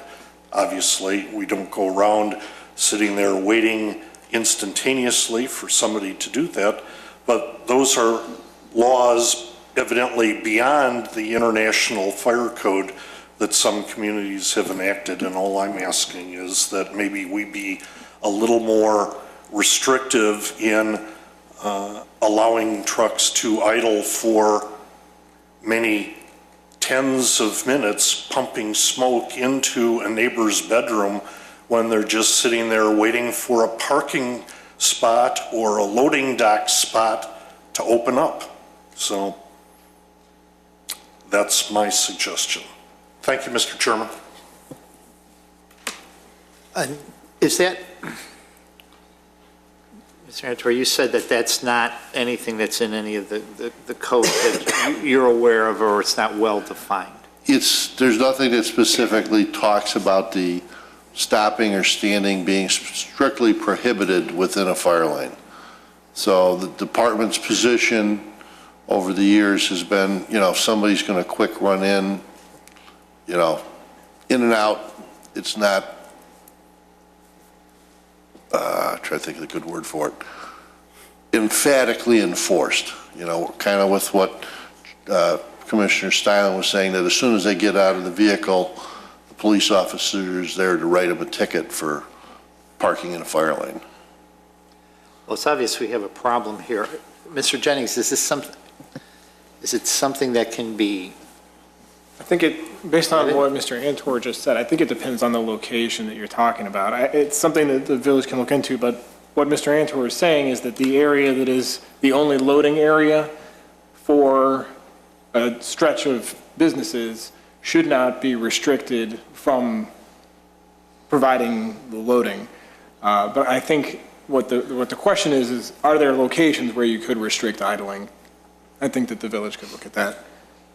The specific area that was originally striped out to prevent idling is now a row of parking spaces, which would in itself prevent the idling in that location. But there may be locations on the site where there could be an idling restriction that wouldn't conflict with the deliveries. Sir. I was just going to say the area that we're talking about is the thoroughfare behind the shops on the west end by Dundee, where we would be asking for the striping in the rear. So the shops on Dundee, behind that, the south end. The area, my understanding from the discussions that took place, was that when they removed the fire lane signage directly adjacent to the homes and they put the parking spaces in, that driveway was supposed to be identified as a fire lane so that there was no parking, that, deliveries could take place, but the vehicles had to be attended so that they would leave in a timely fashion. And should the fire apparatus show up there for an emergency, there would be somebody there to move the vehicles out of the way. And as the law stands now, I mean, we have no problem striping that rear parking area, or that rear driveway area right there. The rear area where the fire lane is shifted is this area, correct? Yeah, that looks like. Yeah, that would be between the 255 to the 287 addresses. So the fire department memo is referring to restriping this area so that it reflects the new location of the fire lane And then there's a removal of the stalls that were striped near the service doors. Correct. So those are the two conditions right now that are listed in the staff motion. Obviously, the striping, I think that's a pretty easy fix and can be done, as soon as the weather allows for that. Obviously, there are deliveries back there because of Liquor Barn and other tenants, but, we hope to work together with you guys to make sure it's not a problem, and we'll comply with whatever we can to make it work. The other 6 spaces on the southeast end, obviously, we understand the parking pressure at the center, and we do not want to give up any spaces because we want to prevent, cars driving around and causing problems. But, we are obviously not going to be obstructive to the fire department and safety. So, if we're able to keep some of those spots, we would like to. If the Wheeling Fire Department feels that we absolutely have to remove them, we will work together with the village. Thank you. Mr. Stalin, anything? Thank you. Commissioner Burns. Thank you. So, in light of the latest discussion here, parking has been problematic at this shopping center and in this neighborhood. I like your presentation. This is really intriguing. Video gambling is new to Illinois, obviously new to Wheeling, new to me. But you put together some nice graphics. Seems like this could work. It could even thrive. And if it does, it exacerbates the parking problem that exists in that shopping center. You say that you're not planning to move to the Weston development. But when I was going through your proposal, I couldn't help but think this is more suited for that area, especially if it's going to operate from 7 a.m. to 2 a.m. in the morning. While they have their own parking issues there, I believe they have some land available to build more parking there. And there's no residential area there to bother at 2 in the morning. So you've got a large hotel there that could be customers for you. I know that the Fresh Farms development would miss your business, but I think for the Village of Wheeling as a whole, that would be a better fit. So just a thought I had. I know I'm not your advisor on where to place your business, but I do feel as a plan commissioner Wheeling and a Wheeling resident, this seems like it's just going to compound a parking problem that we're already trying to take steps to mitigate.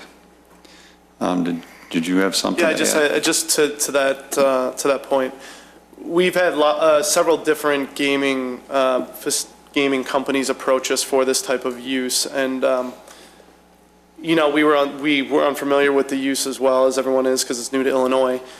And Gary struck us as by far, excuse me, the most professional and well organized of the entire lot that came through for us. And one of our reservations is obviously parking with this end cap here. And we have not had huge amounts of interest in the end cap, but some of the interest we have had is for heavy parking usage. And we have had to walk away from those deals and not, pursue them right at the beginning, saying that we cannot afford to have, a sit-down, restaurant like Rise and Dine, sit there and take up, 40 spots for, half the morning. So one of the attractions with Maxine's was what we agree will be a light usage. We're obviously directly impacted as well as the surrounding community by the ability to not have easy turnover of parking, and that is not what we want. We want turnover of parking. We want people to be able to come in and go easily. We feel that it will be a light use. I mean, that's what our feeling is of it and our perception. That's what we're hoping, and I think we're pretty confident that it will be light, because that's what we want as well.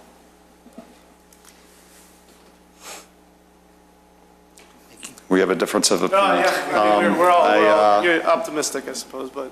And I don't know any better than you do. Right. How many cars are going to be coming in and out looking for a parking space to use Maxine's. However, I do know that they want to stay open until 2 a.m. on the edge of a residential neighborhood. And again, if you come to Wheeling, I hope your business thrives. And I hope a lot of customers want to come in. And I hope it's at a location that is better suited for it. Those are my comments and questions, Mr. Chairman. Thank you. Commissioner Dorban. Thank you. First of all, I'm not going to question your experience or your past, your present, anything like that. I see this as an upscale establishment, but certainly there's a number of issues related to the parking and the concerns for the neighbors. I watched the November 19th village meeting, and then I watched the tape again.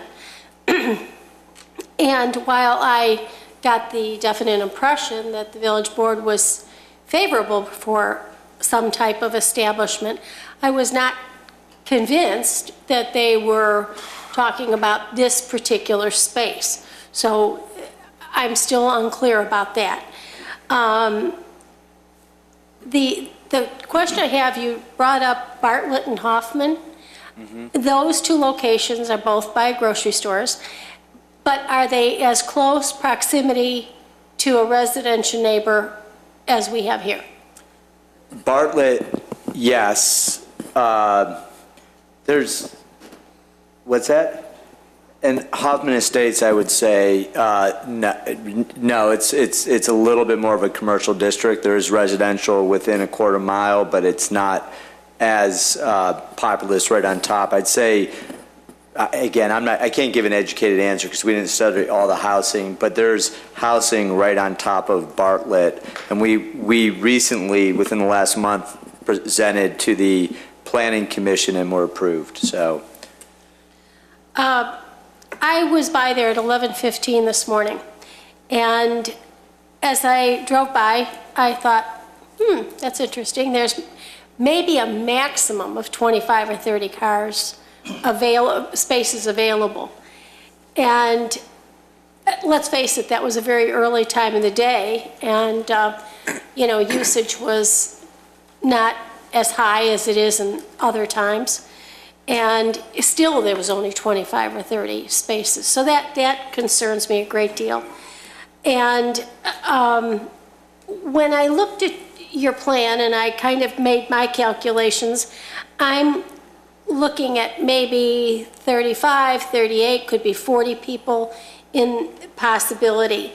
And I'm thinking these people, this 38 or 40, or even let's say 35, they're going to take up more than the number of spaces allocated because people are going to drive by themselves.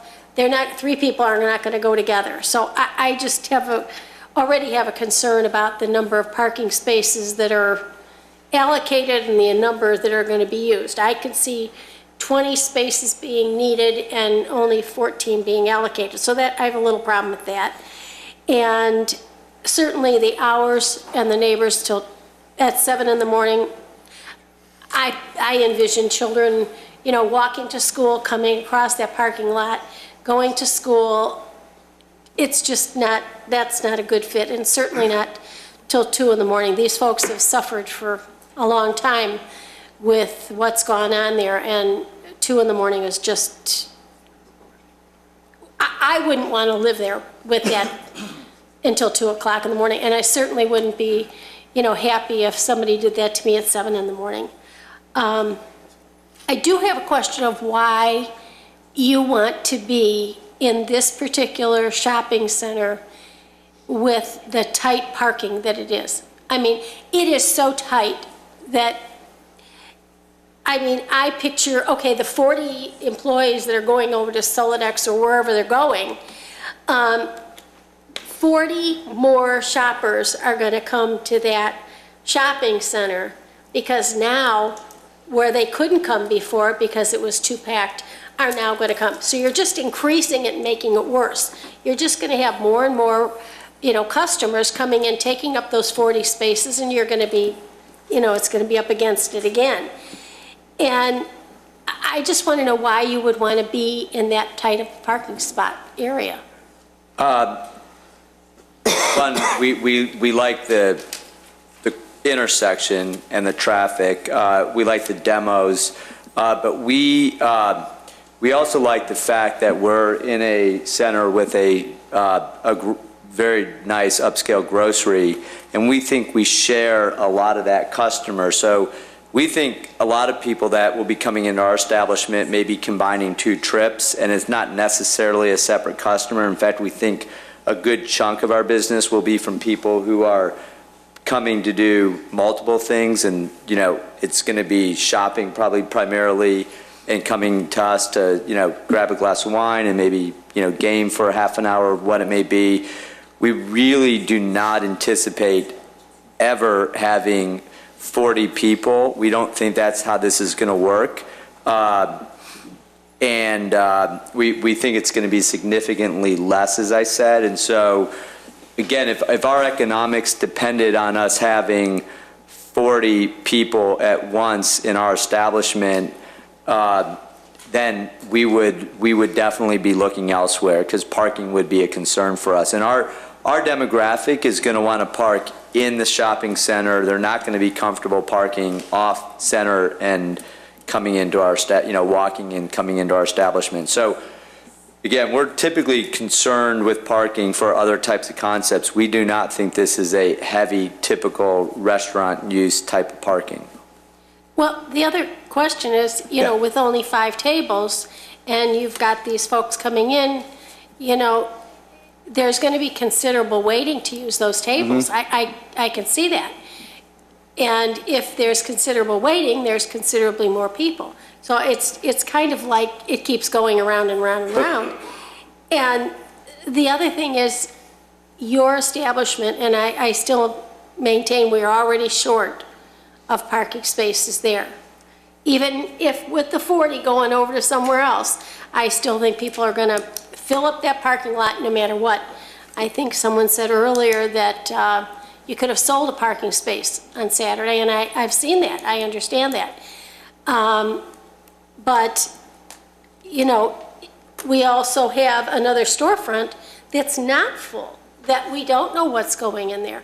And with us already being short, and I think that you're going to need more parking than what you've allocated in this other store, I see this being a bigger dilemma than it was before. So I'm not against the idea. I just wish there was, certainly a better place for you to go, because it's just not a good fit in that place, especially with the parking issues. This has been a nightmare forever, and I don't want to make it worse.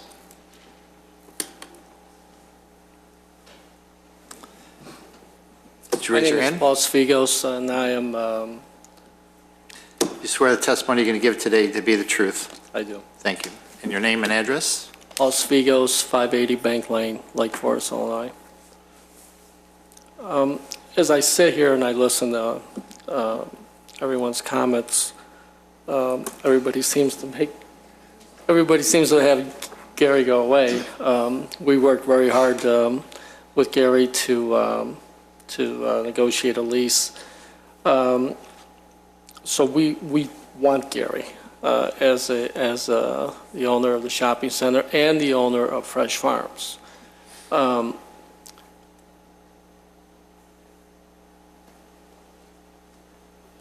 Realizing that for every parking spot Gary takes, Fresh Farm loses a customer.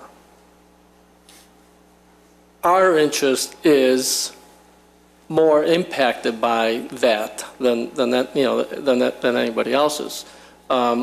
Assuming that the parking is what it is,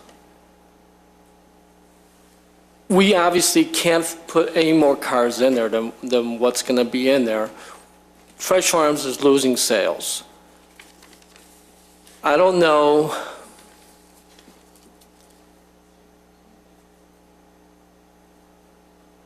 how we can better the situation. We enter into a redevelopment agreement with Wheeling. We all knew the rules. We all knew that there was parking available on the streets of Wheeling. Those were the rules. Those were the rules that we all went into and invested a substantial amount of money based on those rules. Now we're changing the rules, and we're willing to pay a whole lot of money to move the employees to a different site because Wheeling wants to change the rules. We're cooperating with Wheeling. We're doing everything we can. Gary has said that his use is not going to be any heavier than any other retailer that could possibly occupy this space. We believe that to be true, or else we would never have entered into this agreement with Gary. Why would we if we feel that we're going to lose business for the fresh farms? If we think he's a heavy user, we would not enter into the agreement with him. We turned down a lot of heavy use tenants that have approached us for both these spaces because of that reason.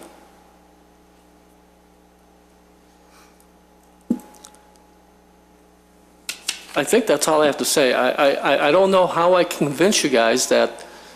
You know, I don't disagree with what you're saying and all this came about. But quite honestly, it is an issue now, and we have to address it. And we have to make some adjustments because we can't allow this to happen again. If Gary says he is no heavier use, then we believe him. How can we prove that? We have no guarantees. What are we going to do? Say, oh, if there's more than 10 cars out there, because you it would can't hurt come in, him you and gotta it would go hurt away? us. Why would we both hurt ourselves by doing this? We would suffer financial. He would not have. His customers would not have a place to park if we're all assuming. And maybe we're all right. Maybe he's making the worst decision and we're making the worst decision. But these are decisions. We have financial interests, both Gary and myself. Our financial interests are aligned, and we believe it'll work. I'm sure now you guys believe think that you know better, and maybe you do.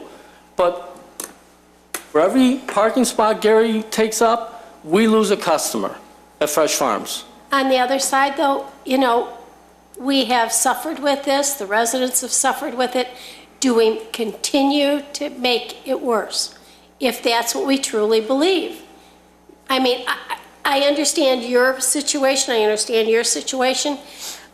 But the parking is an issue. And okay, now we've, you know, suddenly everything is different. You've moved some of your folks over. It's still going to be an issue because those folks who couldn't get in to shop by you, and now you've moved 40 parked cars over, those folks have been wanting to shop at your store, couldn't get in. Now they're going to be able to get in. They're going to find out, oh, goody, goody, goody. You know, we have 40 more parking space, and it's going to be the same thing. I just don't see it. I don't see. I think. You know, I believe when Gary says we're going to be a light user, and I wish you could guarantee that. Well, I don't know. You know, I think that Gary probably knows his business, and I think we probably know this business. You know, our financial interest is aligned, and if we're both wrong, we're both going to suffer from it. And you know, I just, you know, he said that his use is no heavier than anyone else's. Now, whoever moves in there is going to take parking spaces. And if he's right, and he's not heavier than anybody else, we have the same issue. What tenant could possibly move in there that's not going to take up parking? Whoever moves in there is going to use parking spaces. Mr. Chairman. Commissioner Dorbin? I'm done, thank you.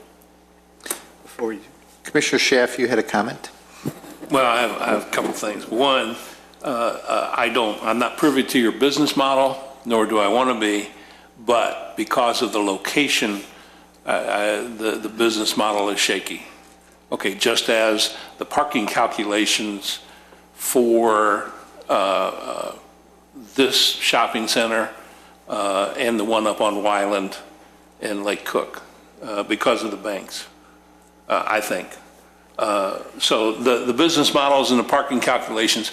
The other thing is I go back and it's your old, your old building, and you never had, I don't think you anticipated this parking problem. Truly. No, we all wanted this to be a successful shopping center. I understand. And that's what we're all dealing with, the fact that it's successful. The success of this shopping center. Right. And it is. And I can understand why this company wants to come in. Right.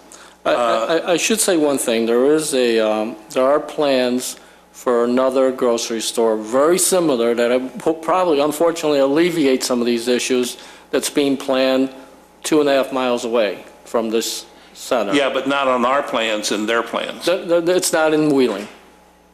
Oh, well, okay. And it's a very similar shopping, grocery store. Yeah.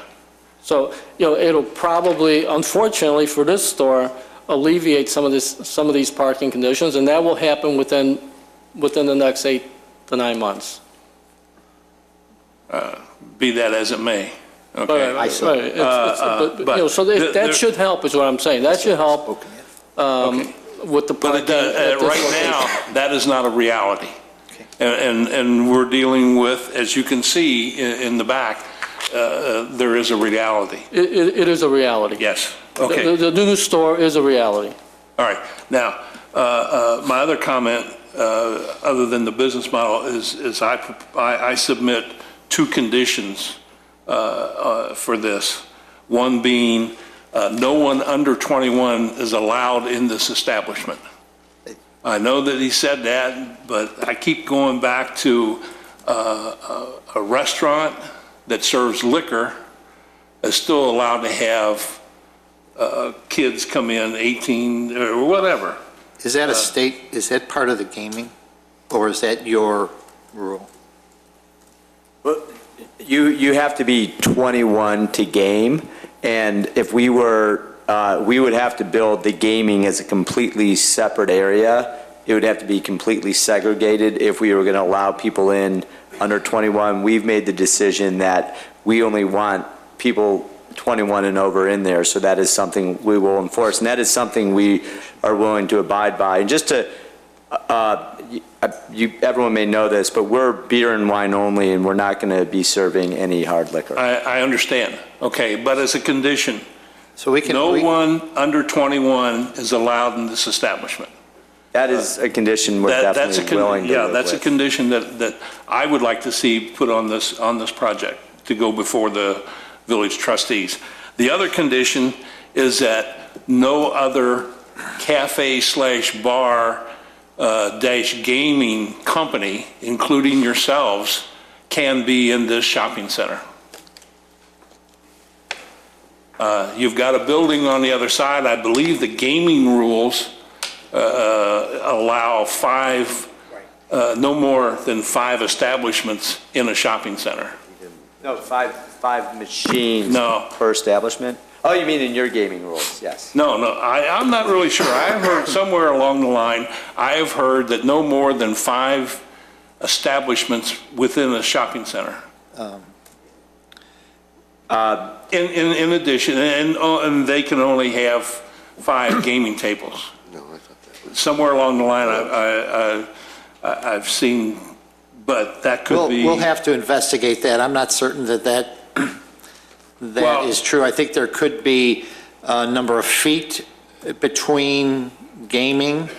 That's a possibility, but I'm not certain that it limits it and says that within a shopping center, because you don't know how many stores are in a shopping center. I mean, if you're in Woodfield, there's thousands of them. You could put one on one side, one on the other. Does that mean you can't? Well, in this case, you could put one on one side and one on the other. Now, I understand that there's in the lease agreement, no other company can go in. My condition addresses that, including you. You cannot go into that space. Whether you agree or not, that's the condition that I want to put on this project. It's in the lease. We have a contractual obligation, I'm sure, that Gary would not, and we don't want another establishment. You know, we would not want 2 dry cleaners in the same shopping center. We would not want 2 grocery stores. We would not want, you know, our purpose of running a shopping center is... But as a condition for this particular project, those are the 2. I'm still wrestling in my mind two things. This is the initial venture, and I hate to put a no on an initial venture into Wheeling. But like I said. Thank you. Okay, thank you. So I'm still up. I haven't started yet. The Hoffman Estates and Bartlett areas, the Hoffman Estates one is at Golf and Barrington Road? Yes. The Marianos? Correct. Yeah, there's a hospital if you want to, close by. Are those concepts similar to what Maxine's is? Both Bartlett and Hoffman Estates are our Stella's concept, which is a little bit more of a cafe. This is actually a much more upscale, I shouldn't say much more, this is a slightly more upscale concept. Again, we think it's fitting with this neighborhood, fitting with the center. Not that Hoffman Estates is a low-end shopping center, but we think this is a little nicer caliber. So they're similar. Again, they're more cafe than they are, wine bar cafe. Okay. And when do you anticipate those opening? We are under construction in Hoffman Estates. It's really dependent on our gaming license. We have our liquor license there, but it could be it's anywhere from probably 8 to 16 weeks, depending on the IGB processing gaming licenses, and they're inundated right now with gaming licenses. And I would say we're probably running 2 to 4 weeks behind on Barrington because we're not under construction. We will be in the next couple weeks. Barrington or Bartlett? Bartlett. Okay. And square footage-wise, are they similar to this? Yes, they're very similar. I'd say Bartlett is maybe 20, they're both roughly 20% smaller, but the spaces are more efficient, so we're seating capacities right at the mid-20s, so it's very similar. Okay. To the floor plan, Andrew, do you have a condition in there that the floor plan that is being displayed here is what should be the floor plan of record? Yes. Okay, great, thank you. As far as the gaming goes, you've got 5 machines. Is it first come, first serve as to how somebody goes to one? If you've got people waiting? Yeah, we'll have a list that we keep so people don't fight over a machine, similar to managing a wait list at a restaurant. So if the machines are occupied, we will ask people to sign up for the next position at a machine. Okay. And then to that point, are you going to have any type of security within? We will have a very good security system. We'll be very well cameraed. Probably have in this size of establishment between 8 and 12 cameras, full coverage. And we will not have access to any of the gaming cash that is in the establishment. We're not allowed to touch that. It's either locked up in the machine or it's locked up in a ticket redemption machine. And the way customers check out is either self-service. They go to a ticket redemption machine. After they said, I'm done, they get a ticket. They put it into the machine themselves. It spits out cash. Or they can come to our counter where we have a very similar unit, again, a ticket redemption machine, where they give us the ticket, we put it in, and it spits out cash. But we'll have very little accessible cash in our store far less than a typical restaurant would, or, another retailer, because again, that's something that the route operator provides the cash in machines, and it's either in the machine locked up or in the ticket redemption piece. Okay. And our employees will be trained on security procedures. Well, speaking of that, what type of training do your employees, I know they have to go through the liquor training. Yes. There's specific. They have to be Bassett certified. Bassett certified. Is there something similar to that for gambling? There is not actually anything that's required for gambling. We are developing a training program for all of our employees. Charity can probably speak better to what that program will look like, but it'll be an extensive training program. I think we'll have at least 40 hours of training for every employee. And part of that is we're building a module right now in gaming. So that's that's our forte, and we'll have a very high level of training for all of our employees on gaming, security, food and beverage, service, cleanliness, all the things that you would expect in a professionally run operation. Along with the security, and it ties to the security, you've got windows there. How have you thought about the window treatment in there? I mean, so people can see in, and that something couldn't happen if, because the concept of gambling, people are going to think there's a lot of money, and you've said that it's going to be locked up, and that's all well and good, but the reality is that people think gambling, money. Yeah. So have you thought about the window treatments in there? To keep it open, we don't anticipate having any window treatments that sort of block what's going on. We do plan in the back of our space of having, screens that are wood and a greenery to shade the gamer a little bit, but we don't plan on screening this. We don't want it to look like, it's forbidden. It's really a cafe. It's open. Again, we have 21 and over. And in terms of, it'll be an education process, and we may have a little sign that says no, cash on premises. Obviously, there's some people that may not understand that, but I think it's pretty quick that people will understand that there's not cash available. Our employees don't have access to it. They don't have keys to get to that cash. We literally, by state regulation, are not allowed to touch the cash in the TRM or in the machine. So we don't have access to that cash whatsoever. Okay. And then I'm not certain if it was Commissioner Stylen or Commissioner Schaaf that talked about the BYOB, somebody going to the liquor barn. I don't think our village has a BYOB policy, because I know I've asked a couple of times in some places. So There is no license that allows BYOB. okay, great, thank you. Then the two elephants in the room here, the hours. Have you considered, well, let's ask this. What do you anticipate being your peak hours?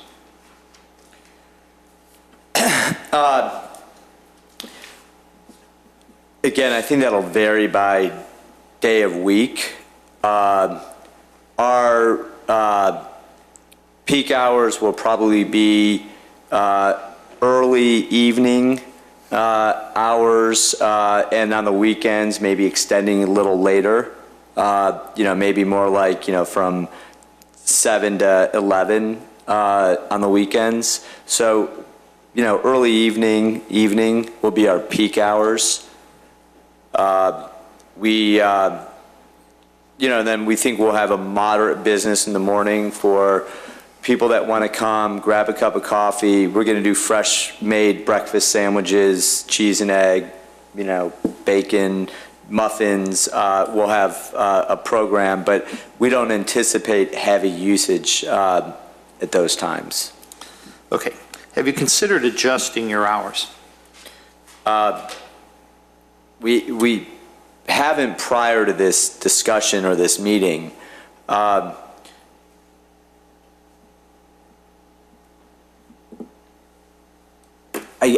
guess, during the week, we probably could scale it back maybe to 1 a.m. People that like to game, for those of you who've been into a casino, a lot of people are more, late night, types of folks.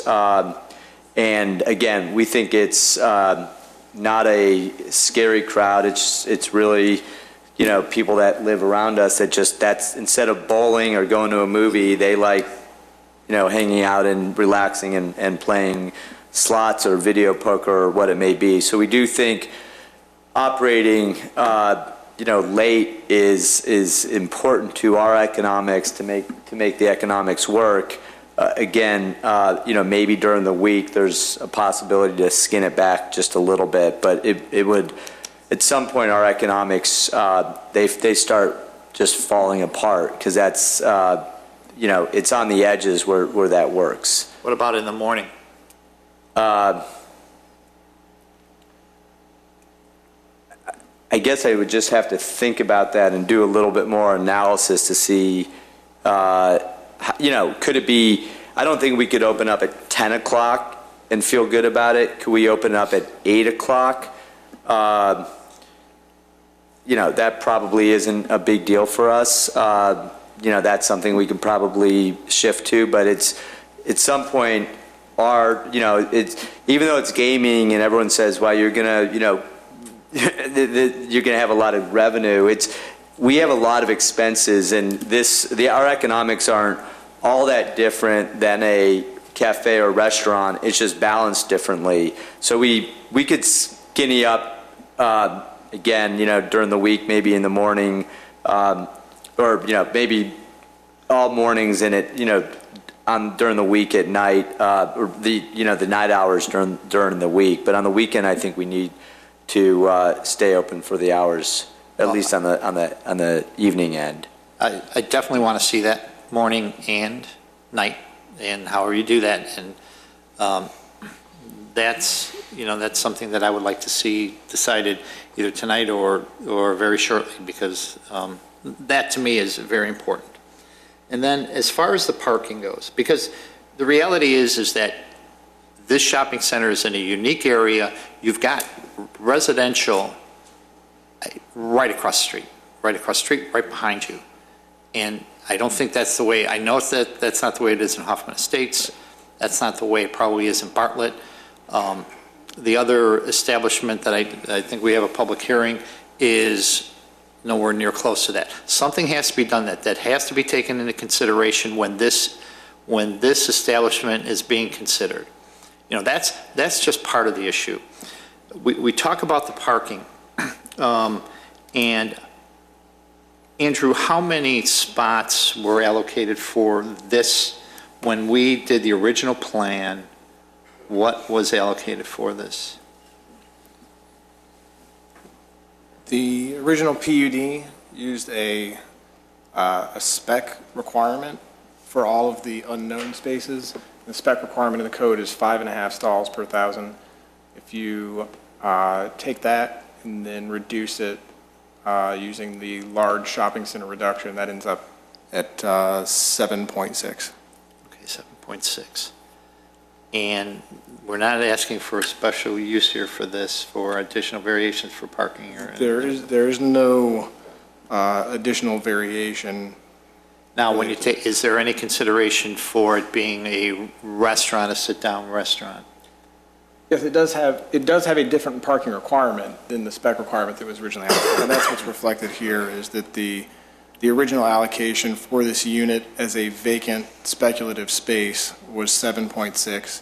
If the plan that's shown right now with the 31 total seats, and we use 3 employees, is that still the case? 3 employees on a peak shift? Yeah. The requirement for that would be 10.5. 10.5. Andrew, so on page 2 of the packet where you said the parking requirement for the proposed business is 14 stalls, following the 25% reduction for large shopping centers. Isn't that correct? That's the 13, that's with the proposal of, I believe we use 45 seats in the staff report. Yes. Yeah, and to that point with the employees, as it's been mentioned a few times, the agreement that we've reached with Solex College does allow off-site parking for tenants and employees. I was To just try to gonna- alleviate some of. I was just going to get to that. So unfortunately, that parking arrangement was just put into place this week. I think it was last weekend. Last week. Yeah. So what retailers does that impact? Is that just the grocery store, or are you requiring every retailer in the shopping center to park at Solex? Right, well, I think the initial issue with Solex was Center Avenue and the discussion of putting restrictions on parking there. Obviously, there's businesses in the area are using that parking, and we think it has been, there's a great deal of parking being used by Rise and Dine there. There's no doubt about that because we see it. And I know they've been parking there for a long time as well. So we have just started initially saying, let's get the Fresh Farms guys off of the street and alleviate some of that pressure. And, obviously we're taking this day by day with you guys as well because it was something that's come up as of late. So we've started with Fresh Farms. We have them across the street at Progressive at 119. We also have them at Solex College. So you have an agreement with Progressive also? That's a piece of land that we own at the That you own? currently. Okay. So, see, unfortunately, we don't have any experience, like Mr. Leff said, that, he's basing this on, his experience, but you really don't have any experience because we've never done video gaming in a sit-down restaurant. So that's a tough one to handle. And then with the parking, it is, again, until we have experience, and I know the trustees have directed staff to look into to our parking signs on Center Street. Yes, as far as I know, the last I heard on that is that's anticipated to be on the board agenda for Monday night. Well, personally, I would like to see something stricter. I don't. I'm sorry, that's not correct. The following Monday. Following. The next board meeting after tonight. Okay, so, I don't know why we're not going to some type of free permit parking in that area. It's done in all areas, so that's my own opinion, but. And Mr. Fowler, to that point, part of the issue that we noticed with, the grocery store employees and other businesses there that get early, they'll take up parking, and then when people don't have parking, it overflows into the regular lot. So what we're trying to alleviate is getting rid of that early parking rush and providing, we do not want employees in the front taking up customer parking. That's what nobody wants, that, because then it does overflow to other places. So I'm pretty optimistic about moving these cars off-site. It's not ideal for us by any means. It costs money, and it's not what we had initially anticipated to have to do, but. Okay. Have you, and I know we use a number of seats, have you considered reducing even down to something lower than 26, though you have the volume people could stand around? So I don't know if that has been considered also to reduce that to something. I think our issue, the biggest issue with that is, and Andrew, maybe you can comment on this after I throw this out, is in order to have a liquor license, I think we have a minimum number of seats, that we need to have in the establishment. If that wasn't a consideration, could we scale back on the number of seats? Turn all the 4 tops into 2 tops, or do some other arrangement? I think we'd be very open to that. Maybe one way to do that is the 5 gaming machines, given that there's tables there and we have a swing arm and those can count because those aren't in the calculation, and the other 2 seats, we have an opportunity to scale this back. But again, I think that the conflict there is also on the flip side, what do we need, to do that? So. Aren't they in the count? Not sure that's going to impact the volume, quite frankly. The 5 are in the count. It's the 26 up front plus the 5 in the back. Right. Yeah, that's what I'm saying. It's 26 plus 5. They're not in the current count of the 26. No, when it's 31 total. That's what Yes. you used. Yes, Right. yes. Yeah, so seats are a seat, 31, it's 31. Well, that is a possibility to reduce the parking, though I too have a concern. I personally don't have any issue with the video gaming. The concept is new, and I know the concept is new in Illinois. It's not a concept. And to your point about early hours, I'm not a gambler, and I happened to go to a casino locally here at 9 o'clock in the morning on a Sunday morning. And I was shocked on how many people were there. And to take that and even to scale it back is something, and I know you said you have a plan and that you think it's going to be based upon what's happened in West Virginia and Oregon, but West Virginia and Oregon don't have cities, like Chicago or big metropolitan areas like this. So parking is a concern of mine. I wish that we had more experience with the new parking arrangements, because that is a concern, and unfortunately that's just come into play in the last 2 weeks. Let's see if I have talked about peak hours on the lease. Okay, that's all I had. Mr. Burns, Commissioner Burns, you had some questions or comments? Yeah, and it was about parking, and I was just wondering if Andrew could tell me what type of occupancy would require less parking here Then the proposed, than the proposed. Is this based on a restaurant, this 10.5 spots? yes. Just off the top of my head, retail would be counted at 4. 4 per 1,000. Following the large shopping center reduction, it would be certainly less than 10.5. It'd probably be in the How about a professional office? It'd probably be in the neighborhood of 6.5. Retail would be a 6.5. And this is 10.5 based on this. The office would count the same as retail. Okay. Personal service establishment, hair salon, something like that, would be counted at 6 per 1,000, which ends up being pretty similar to this, actually. So Great Clips is a 6 per 1,000. Something like that being in this unit would be about the same as the proposed restaurant. Okay, thank you. That was it, Mr. Chairman. Commissioner Stalin? Yeah, just to let you know my thoughts, right?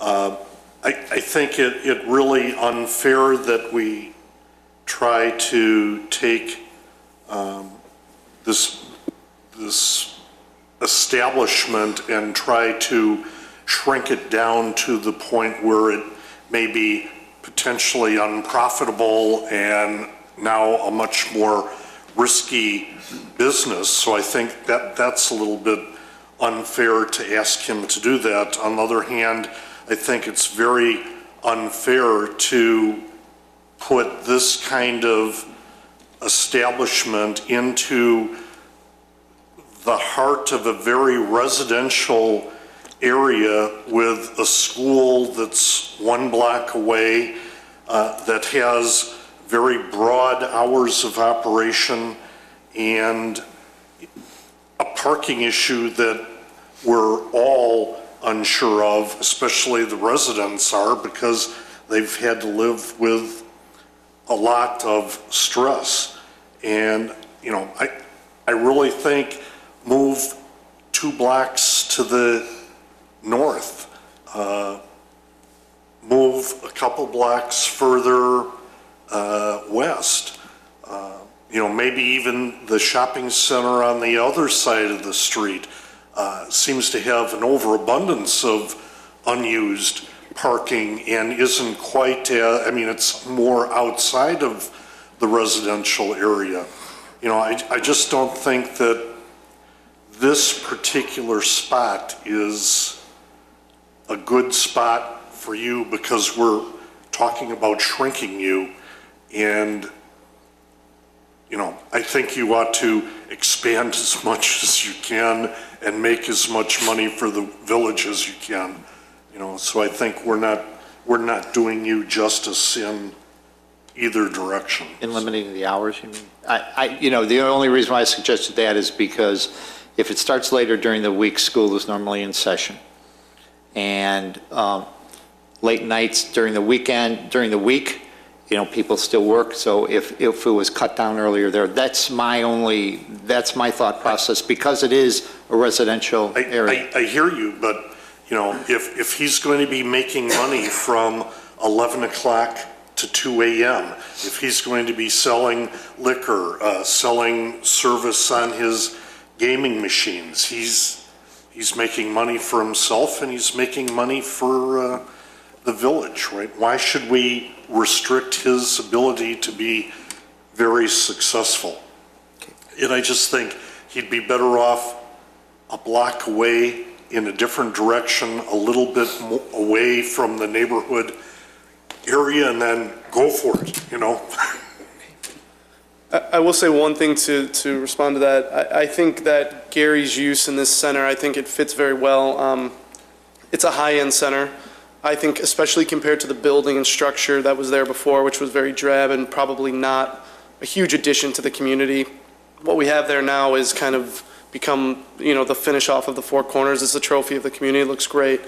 Gary's experience with the restaurant and customer experience at Rivers Casino was the first kind of interaction that I've had with his experience. I was we were uncertain about the use as well. We had never seen it before. Gary encouraged us to go see the restaurants there, and I was absolutely amazed at how nice of a job those restaurants laid out, besides the gaming, because I wasn't really looking at that at the time. The restaurants there were extremely high-end, and I think the high-end renderings that he showed, the restaurants there, like the Flip Grill, which is the lowest-end restaurant, which is extremely nice, will be a very good fit in this center. Even though it is close to residential, it's not some type of fast food use, or, it's higher-end than a Dunkin' Donuts. I mean, will be a very nice establishment. And his experience with Stir Crazy was, that is a good chain, and that was very successful. So I do think that moving him down a few blocks either which way, maybe, for parking purposes, obviously people will argue that, but I think in terms of fitting with a high-end shopping center, this is a good use. Speaking, are you done? I'm done. Thank you, Mr. Chairman. Is there a possibility that your parking arrangement, that you can, with Solex, get more spots? There's always a possibility to try to reach an agreement with another landowner, but obviously that all comes at an expense to the shopping center. So we would have to see what type of offer and arrangement. But if I'm not mistaken, the property that you own on Milwaukee Avenue is in the process of. No, that's correct. I don't think we're utilizing all. We have 40 spaces at Solex, and they're not all being used. Some of those cars will come from the Progressive on Milwaukee. You're correct. Yeah. Okay. So I think right now we probably have 40 cars separated out between two spots, between the Solex College and the Progressive, because they know where the Progressive space is. It's a little bit easier for them. The people who are parking there kind of every day have continued to park it there. Once they're gone, I think we'll be using. Okay. We could always ask for more parking. I'm not sure what the response will be. Okay, thank you. It's my discretion to open this up to the public again, and I'm going to do that. But I want constructive comments. So if anybody would like to come up and speak, please do. Yes, ma'am. You all know who I am, Christine Dog. We don't have to swear you in. You said that you own Progressive, the old butcher. Could you, I'm sorry. speak? Because we can't. The young gentleman there said that, I guess the Svigos Group owns Progressive. That building is owned by the village. Right. That's why I asked the question, what they're Okay, going to do. I want that on the record. They do not own that. Right.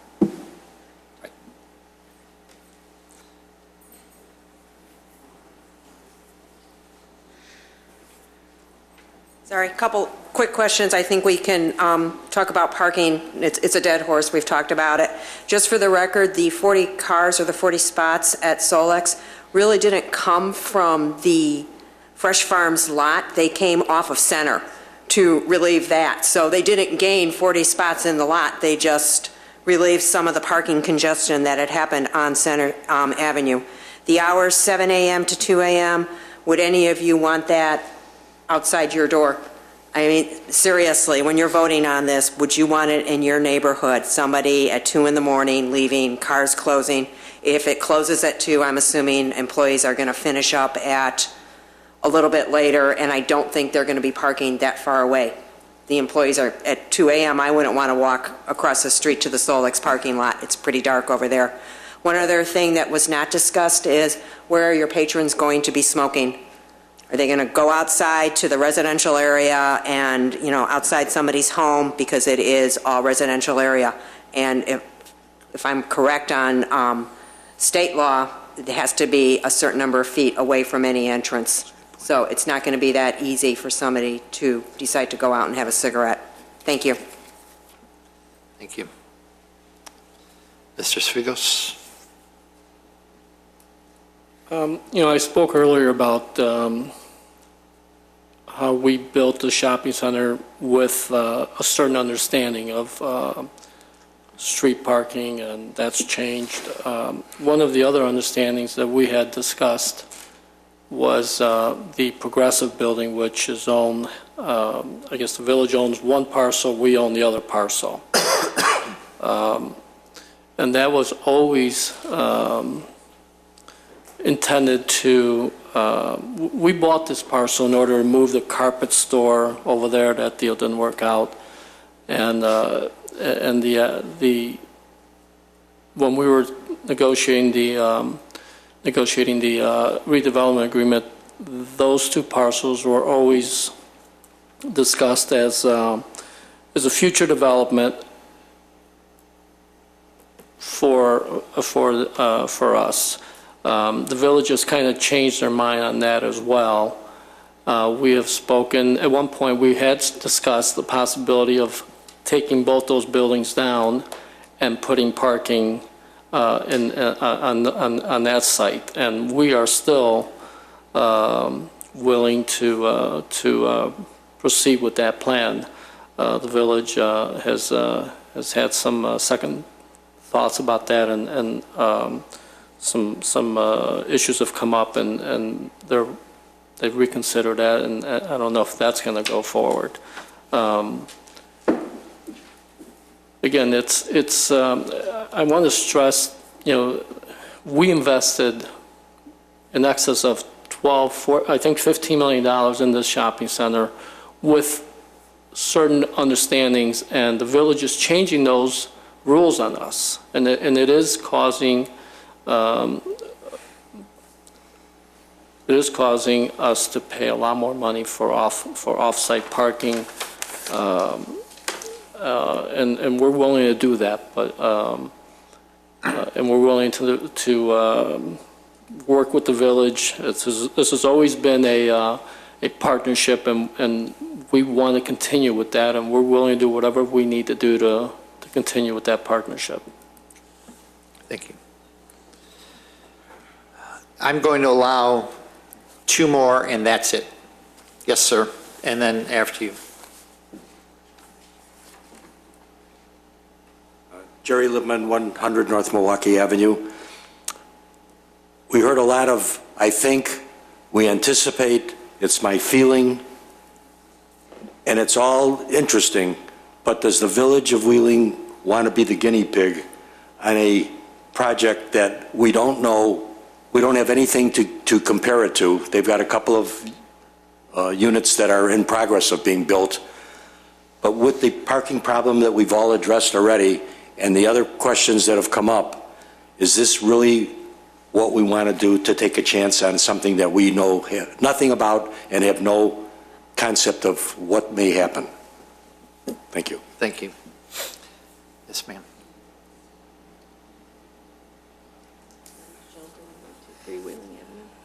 I just want to address the Could you school. speak closer to the microphone? Yes, I just want to address the school. If the establishment allows drinking, is that right, from 7 a.m. till 2 a.m.? Is that right, drinking? Wine? It's available. Yes, it's available. It's available to anybody who wants to start drinking at 7 and I don't think. maybe doesn't have to people will work be there. that day? I don't think people will be there, but Well, you know, you can't have, it's based on, we have to, basically, because we have a liquor license and we're open and the machines are. and so That stuff, liquor's available that from 7 information, to 2 a.m. that is governed by municipality and state laws. Okay, my That's- concern, again, right. is the school that's there. If somebody, and the accident that could happen when a child is going home from school at 2 in the afternoon and somebody's been in there having a couple of drinks and goes home, I don't know that any one of us want to be sorry because somebody left that establishment. Not wanting to hurt anyone or harm anyone, but better safe than sorry. That's my biggest concern. And the second concern is the cigarettes. I'm an ex-smoker. You know, where are they going to go and put out their cigarette butts? It's bad enough when you see people throw them out of their cars all the time onto the street, but Thank you. yeah. So, thank you. Thank you. Commissioner Stylen, and just to preface this, the public portion of the meeting is now closed. Thank you. Yeah, just to ask the question of the petitioner, you know, this is a restaurant that's supposed to be 50% gaming and 50% restaurant, and yet it appears that you only have two very small refuse containers one in the restaurant side and one in the gaming side. Are your people going to be serving at tables and picking up the tables and cleaning up the tables, or are the patrons expected to dump their stuff at the refuse containers? No, we will be servicing and cleaning the establishment. So we don't expect people to really be taking care of their own trash. That's something that we will manage. And again, if we need it, we'll add more, but we don't find this to be a heavy volume use of food. We don't see 40 people in here or even 20 people dining at once. We really seeing this balancing out somewhere between 5 to 15 people. Hopefully that's a steady flow. But we really do not anticipate 30 or 40 people in this establishment. And again, that's based on pretty extensive research and just our experience, so. Okay, thank you very much. Commissioner Johnson. Thank you. One quick question, or maybe one. The food that you're serving, I'm looking at your food/beverage counter, and the menu you describe, and plus you're going to have the beer and the wine back there. Are you actually cooking anything, or is it all toaster oven, microwave kind of pre-made things? No, again, it's not heavy volume. We will be cooking things. We have a combination convection impingement type of oven. We're not doing a lot of our own prep. We're working with vendors to get items that will come in partially prepped. But for instance, when we make a breakfast sandwich, we're toasting the bun, we're cooking raw egg, we're cooking the bacon, we're putting on the cheese, and we're all done, in one of two ovens. So it is built for simplicity, but again, we have paninis, personal pizzas, sliders, burger sliders, crab cake sliders, cheese plates. I mean, but we don't anticipate heavy restaurant volume, so it isn't built to serve 150 or 100 or even probably 50 or 60 full meals. The way we expect this to be used is someone's coming in, maybe with a friend, they're hanging out, they want to grab a glass of wine, they're going to grab a light bite. Often they're going to do that while they're gaming. So a lot of our menu is the sliders, so it's finger food. While you're gaming, you can do it. And we just don't anticipate, and I've been in the restaurant business for over 20 years, we don't anticipate a heavy restaurant volume. We think a lot of our food and beverage sales will be to those people that want to game as well. And maybe it's while they're waiting, or maybe it's while they're gaming, but we don't see a lot of just pure destination dining. There will be some, but it's not going to be, that's not what drives the business. Okay. How, and you know, we go through a lot of things, and we definitely missed talking about the smoking. How are you going to address smoking here? It's a good point. Well, you can't smoke within the establishment. We will not permit anyone to smoke within 15 feet of our door, or really any door, because and we'll have signs posted, because again, that's the law. You know, beyond that, we will enforce those rules and, you know, discourage it if it's happening elsewhere, but we will heavily enforce people smoking in front of our door, obviously within the establishment, which is against the law. The issue probably isn't so much right in front of your door, because I'm sure the residents probably would prefer it there, but the state law says no. You've got residential areas there. That is a concern that I think the resident for bringing that up, because that is an issue that's going to be a concern of mine. The other question that I have, and I guess I'm done, but one of the things that I talked about was limiting the times. And I'd like to take a poll as to if we should ask the petitioner to adjust their times. You have a question? Just to address the smoking, obviously it's a concern with us as well, because employees smoke in front of the store. For this use, we would be happy to encourage smokers to smoke in front of Liquor Barn, which is only a few feet away, because there's a big expanse there without anything. And typically, a few smoke receptacles and a bench will definitely encourage people to walk the extra 10 feet. We would be happy to do that to alleviate that type of concern. Liquor Barn has no additional entrance beyond. They do not have any additional entrance from. So that would work. 263 all the way to 287. There's no entrance there. It's just glass. Okay. But that's still quite a ways away from the entrance here. It's only two storefronts.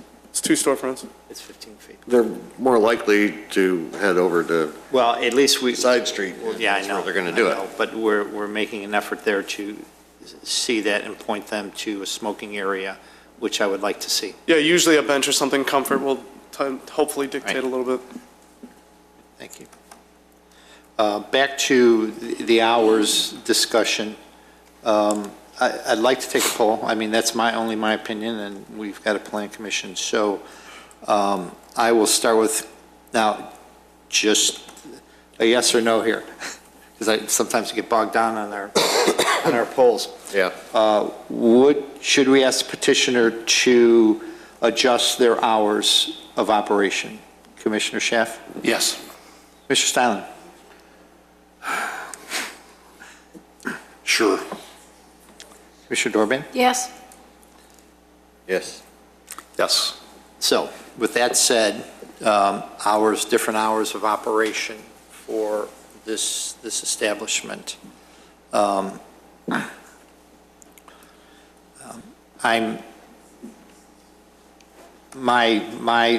throw out a suggestion. You said 7 to 2. I would probably like to see 8 to 1 on Sunday through Thursday, and 8 to 2 on Friday and Saturday nights. That's a starting point. Yes, sir. Mr. Jennings, what are the hours for the shopping center? The shopping center itself does not have an hour restriction that I'm aware of. The liquor license restriction is as the petitioner has proposed. So that's the current regulation if nothing else were to be imposed. I think 1 a.m. is only slightly better than 2 a.m.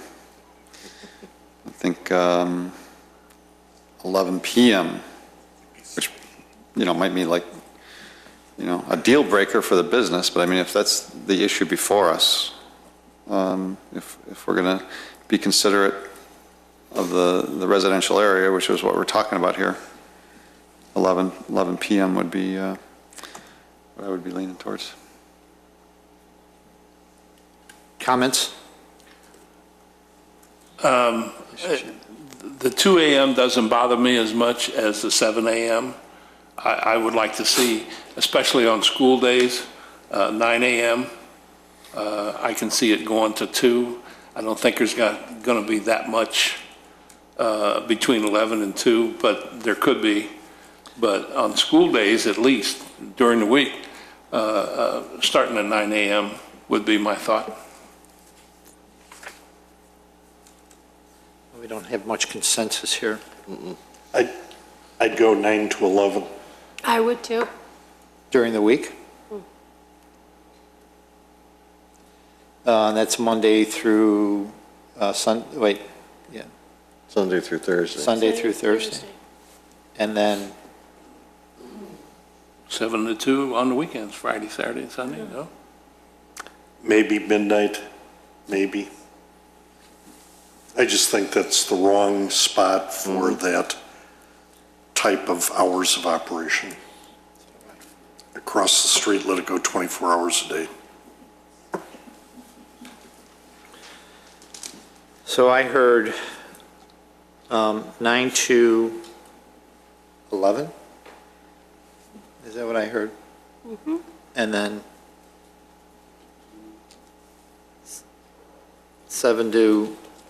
8 to, I didn't hear the weekend, what we were asking for. 8 to midnight? Sure. So we have that, a consensus here of 9 to 11, Sunday through Thursday, and 8 to midnight, Friday night and Saturday night, sir. That's what we have.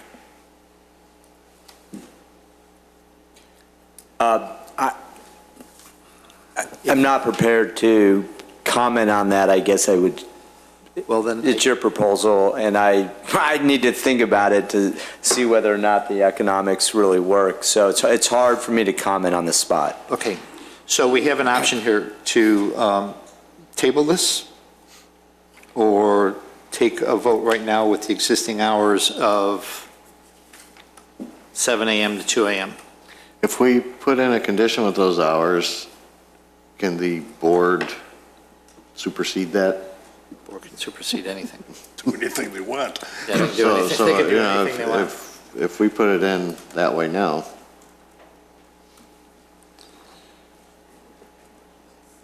That's correct. If Okay. it's the consensus of the commission to restrict the hours, the petitioner would have the opportunity following this meeting, should the motion from the commission include that suggested restriction, petitioner would have the option then at that point to research it and follow up with the board requesting a modification. Okay, so do we have a consensus of 9 to 11 Sunday through Thursday and 8 to midnight Friday and Saturday? Commissioner Burns, Commissioner Johnson, Commissioner Dorbin? Yes. Okay, that's a condition. Can I have the Friday and Saturday? Friday and Saturday would be 8 to midnight.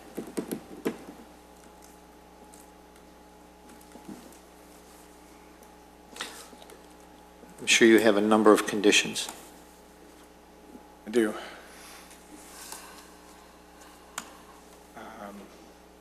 Excuse me 1 second while I just rearrange them. Right now, there are 8 conditions based on the staff report, the discussion. I'll read them, and the commission, feel free to interject if I've mistyped one of your conditions.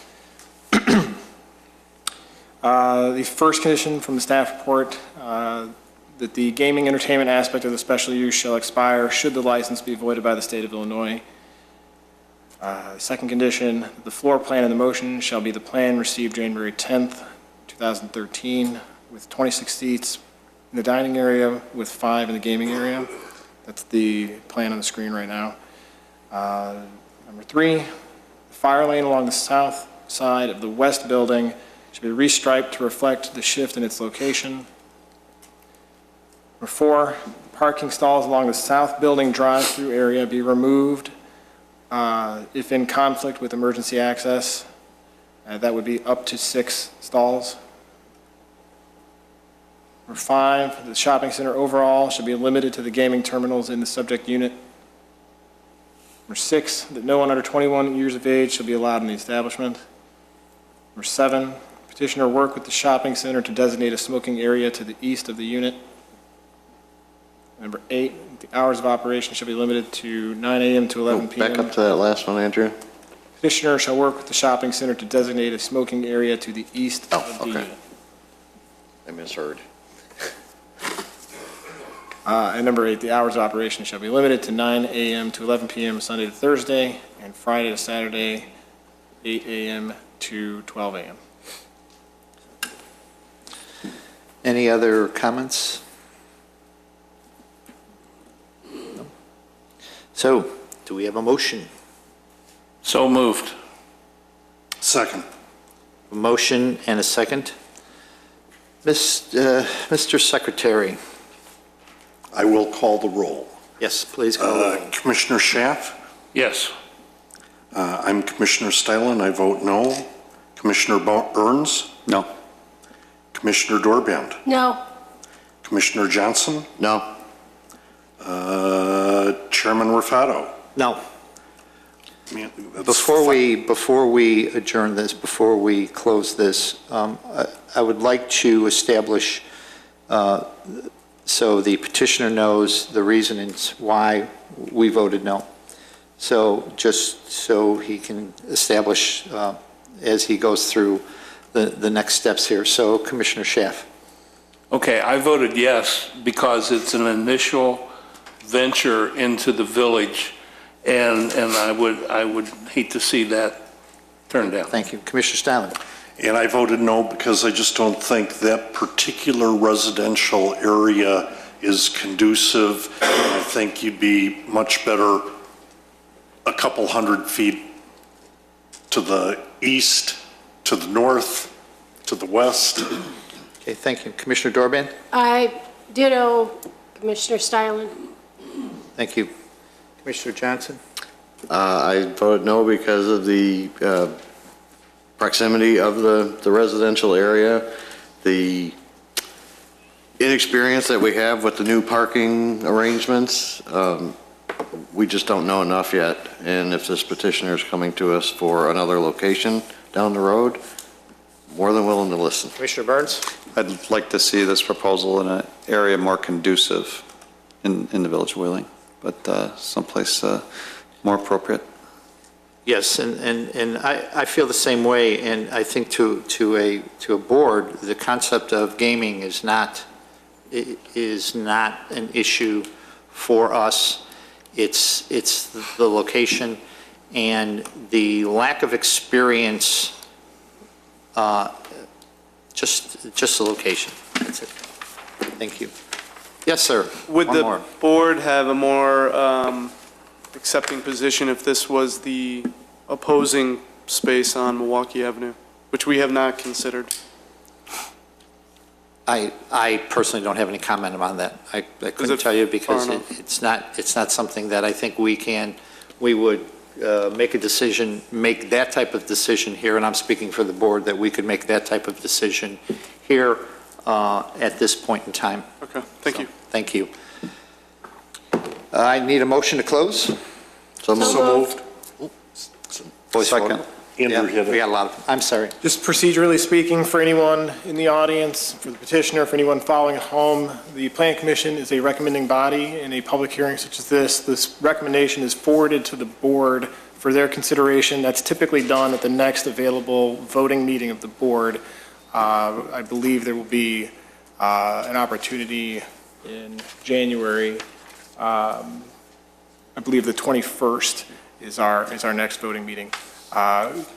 check with the village website, with the staff, call our office. We'll be in touch with the petitioner regarding the date of that meeting once it's confirmed. But for anybody following along with this petition, you can check any variety of ways to see exactly which meeting this will be scheduled with the board. The Plan Commission recommendation, positive or negative, will contain the conditions of approval that will be listed on the sheet that you're about to get. That you have to sign.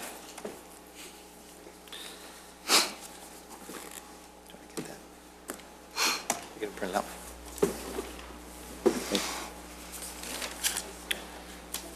Good job. If you Mr. Chairman, can we take 5? Yes. Thank you. Thank you. I'm giving you 5. Oh, Terry? Yeah, I got to sign You got to sign them before you leave. I'll sign down here.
love that. Okay. That's the last time you get to do that, my friend. Approval of minutes, November 8th. So moved, Mr. Chairman. Second. All those in favor? Aye. I abstain. I was not here.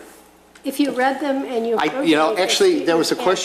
question on the village board meeting, and I think if we read them, we were okay, If you so read I'm them okay, and I you did read them. agreed, Okay. right? November 15th. You retract your... Yes, I retract my abstention. So moved, Mr. Chairman. Second. All those in favor? Aye. December 6th. So moved. Second. All those in favor? Aye. Aye. Abstain. Okay. You didn't read them either? Other business, election of plan officers, plan commission officers. We've got the secretary's position open and the chairman pro tem and the secretary pro tem. So let's start with the secretary. Mr. Chairman. Yes, sir. I'd like to recommend that we volunteer Mr. Johnson to continue the job that he started off a couple weeks ago as secretary. Is there anybody else that has? No, I think that's a great idea for those of us who have, served in either a secretary or, chairman position. I think somebody else should do it. Great. Well, I was looking forward to a big campaign here. Okay, chairman pro tem. I nominate Mr. Johnson to be the Again? chairman pro tem. He'll just move one seat over when you're not here, Mr. Chairman. Doesn't anybody want to do anything here? I did that, so I think that's a good precedent. okay, that's good. And then chairman pro tem.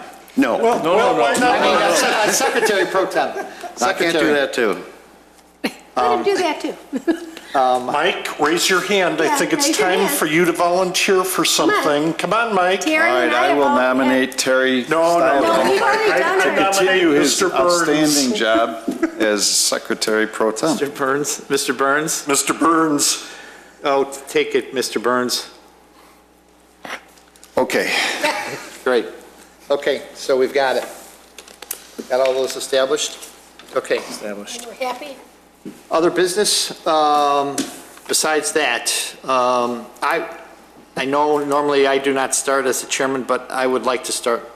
And it's around a workshop. I know we possibly talked about doing something tonight around the parking, but I would actually like to be a little bit fresher. And I know we have a meeting next week. I think if we could slot out 2 hours next week to discuss parking, especially some of the ratios that we're using. And I know it takes a lot of time for you guys to put some of this together, but nothing formal, but established from the standpoint of what we're looking at, and maybe use Fresh Farms as an example of what we brought in there, what we established, and then, what type of reductions we did. And I would think that one, and then Schwind? And Andrew, Schwind would be another one. Schwind. Yeah. Those two. But Norm brought up a comment, his thought about the bank being something that impacted the environment, the scenario. Maybe we could just have a little insight on that possibility as well. And Andrew, that was a term that we had, what's the term that you'd used? The impact of the retailer? I mean, we just normally talk workers, right? I think one of the interesting, when you have a restaurant, some of the other businesses, we have a parking count that's based on some function of occupancy plus employees. So some function of customers and some function of employees. The question that we have gotten on Fresh Farms that we've looked into is how many employees are in a retail store. That's not something we've dealt with in the past. We've looked at it due to the parking demand question at this shopping center. And there is a difference in employee parking per square foot. at that grocery store compared to other grocery stores. There's no other retail store, though, that we specifically require employee parking to be calculated. It's absorbed into the 4 per thousand. I think, and that's something that we can go into more next week if it's the consensus. Is everybody okay that we do it next week? Well, I just don't want to see us go through this again. I mean, this was painful for the last, 2 years we've gone through this, and it really is painful. Right. You know, and I think that we can really try to work at trying to not have the problem happen again. You know, hopefully we learn by our mistakes, but. Right, exactly. Right. So next week. If possible, yeah. Yeah. Because as I understand it, there's nothing on the agenda for next week. Right, and that's why. Yeah, and it would be a good time to talk. It's fresh in our mind. Okay. All right, so now to other business. Commissioner Burns. I have nothing, Mr. Chairman. Commissioner Johnson. On the 24th, there's a petitioner coming before us that I will have to abstain from, so we have to make sure we have as many people here as we can because we have a vacancy. And also, Andrew, have you heard anything from the attorney? Nothing new. The answer, I can forward you exactly what I got, but it was what I paraphrased, that the abstention based on your connection to the petition. Yeah, forward me what you got. Yes, great. Also, does Taco Miendo change hands again? Yes.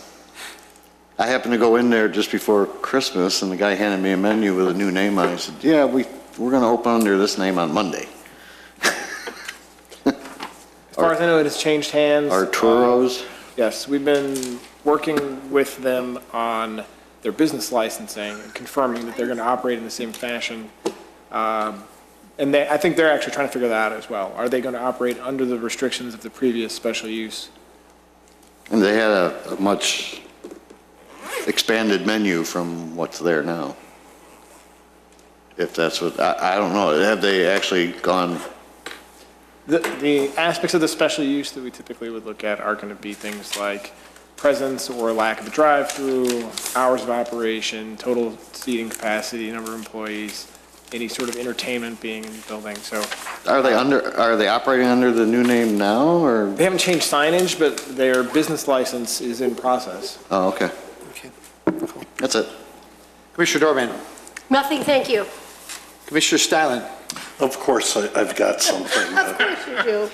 You should know to call me first. Of course. I know, I'm sorry. I was clearing all my yearly tickets and accounts and trying to balance things, and I came across a strange observation that from an email perspective, I have not received any findings of fact since May 30th. And since that time on this iPad thing, I've only received 2, and one of which was DiAgostino's that was stated to have been delayed in its dissemination. And unless my computations are wrong, for every, 2012-something docket that's a special use, or we're supposed to have a finding of fact, right? Which? Yeah, 19, Which 18. ones? No. I guess the question is, are you referring to the ones that we put in your packets to be approved at the next meeting, or are you looking for the signed version after they're approved? Which ones are you missing? I'm looking for anyone that we would have received. They're in our packets. In our... Like today, Yeah, tonight's packet, there were 2 facts and findings. No, there were 3 minutes. No. No. The minutes, Facts and findings also. the minutes, if you scroll through the minutes, the findings of fact for that meeting are with the minutes. In the minutes themselves? So the minutes is... Separate documents. I mean, not But separate documents. if you keep scrolling... Okay, I see it. And that's probably why I missed it, because I normally pair those items up. They get approved with the minutes. Okay. We don't call them out on the agenda. Good. In other words, they're not separate, he doesn't have minutes and then Like we used to, finding yeah. facts separate. Yeah, because that's how I used to split them out and balance them up. Yeah, I think the emails, that's what you're seeing in your packet, you've got 20-something documents. Right. And so it's because it's digital, you're not actually seeing, when we email them, you got 3 Word documents, now they're all in one PDF. Can you index the facts and findings? Huh? Can we index it? Yeah, like you index the minutes? Oh, just put a link to it on there? Yeah. Okay. So then we know. Could do that. So then, Could put it on there, so you see it spelled out, that there were 3 hearings on one meeting. I think we have the space for that. anything else, Commissioner Stein? No, that's it. Thank you. Commissioner Chef? Thank you. My only comment is that I have to commend you on running this meeting. Well, thank you. You did a good job, I thought. Wait, it's all downhill after this. Yep, it's downhill. Okay, great. I can't wait till the 24th. Okay, great. No, 17th. 17th. Well, the 17th was, yeah. Workshop, still formal. 24th is Next meeting. the next meeting. Right. Right. Anything else? Ms. Jones, anything? Mr. Jennings? I know you talked about the link. Yeah, we The new link have, and everything. we did put together, I don't know if anybody's had a chance to take a look at it, but if you visit the Planning Division website, we've got a new format. We've revamped our applications. We have an online submittal now. There are more things being added as we figure out what is more convenient to petitioners and to the public. We try to post the materials for the hearings upcoming, rather than have people come to the office to flip through the paper version. We're trying to make things like that a little bit easier. But if you have a moment to take a look at the process and procedure page, the application page, the links to the hearing materials, if we haven't gone through every single page, and if there's a broken link or something like that, let us know, and we'll try to fix it. I do have a concern about the resident that was talking about Notification. I remember specifically Dunkin' Donuts, the sign for one. The sign was there in the front. And then I remember specifically, you, Commissioner Steilen, were wondering why nobody was here. And we specifically asked if they were sent out, and we had verification. As a matter of fact, I think that was the one where we might have had to have moved it one time because we didn't get the right notification out. Well, I think too, it started and then it seemed to stop and then it started again, and I think maybe some people thought it was a dead issue, and Yeah, that could very well be. yeah. I don't know much, I like the idea of just putting something in the newsletter, that when things come up, here's where you look, here's the guidelines, and if you have a question, call the village. Well, but the sign was there. For our part, sometimes it is difficult to predict why one will draw a crowd and one won't. We've had public hearings that we know have had upwards of 100, 125 letters go out. The sign, on challenging properties, we'll ask Public Works to put 2 signs on the property.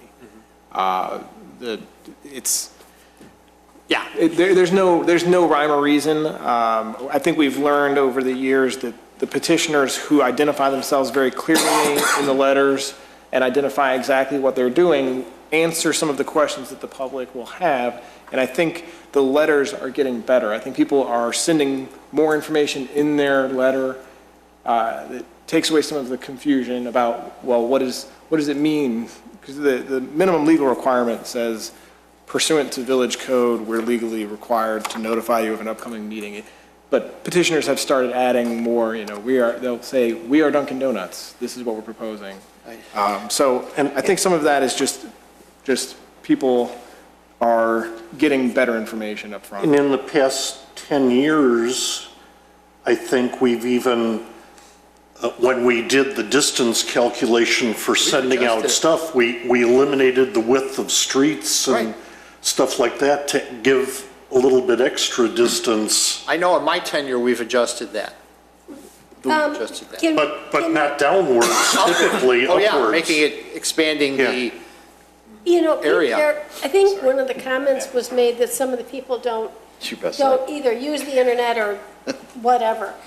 Is there some way we can even put it, I mean, I know we keep adding more and more stuff to the Channel 17 roundup, you know, but can we, maybe we need to do it there too? I mean, if these people feel that they're not getting the information. exactly, right. You know, we need to figure out another way to get the information to them so that they don't feel like we're, you know, trying to hide anything.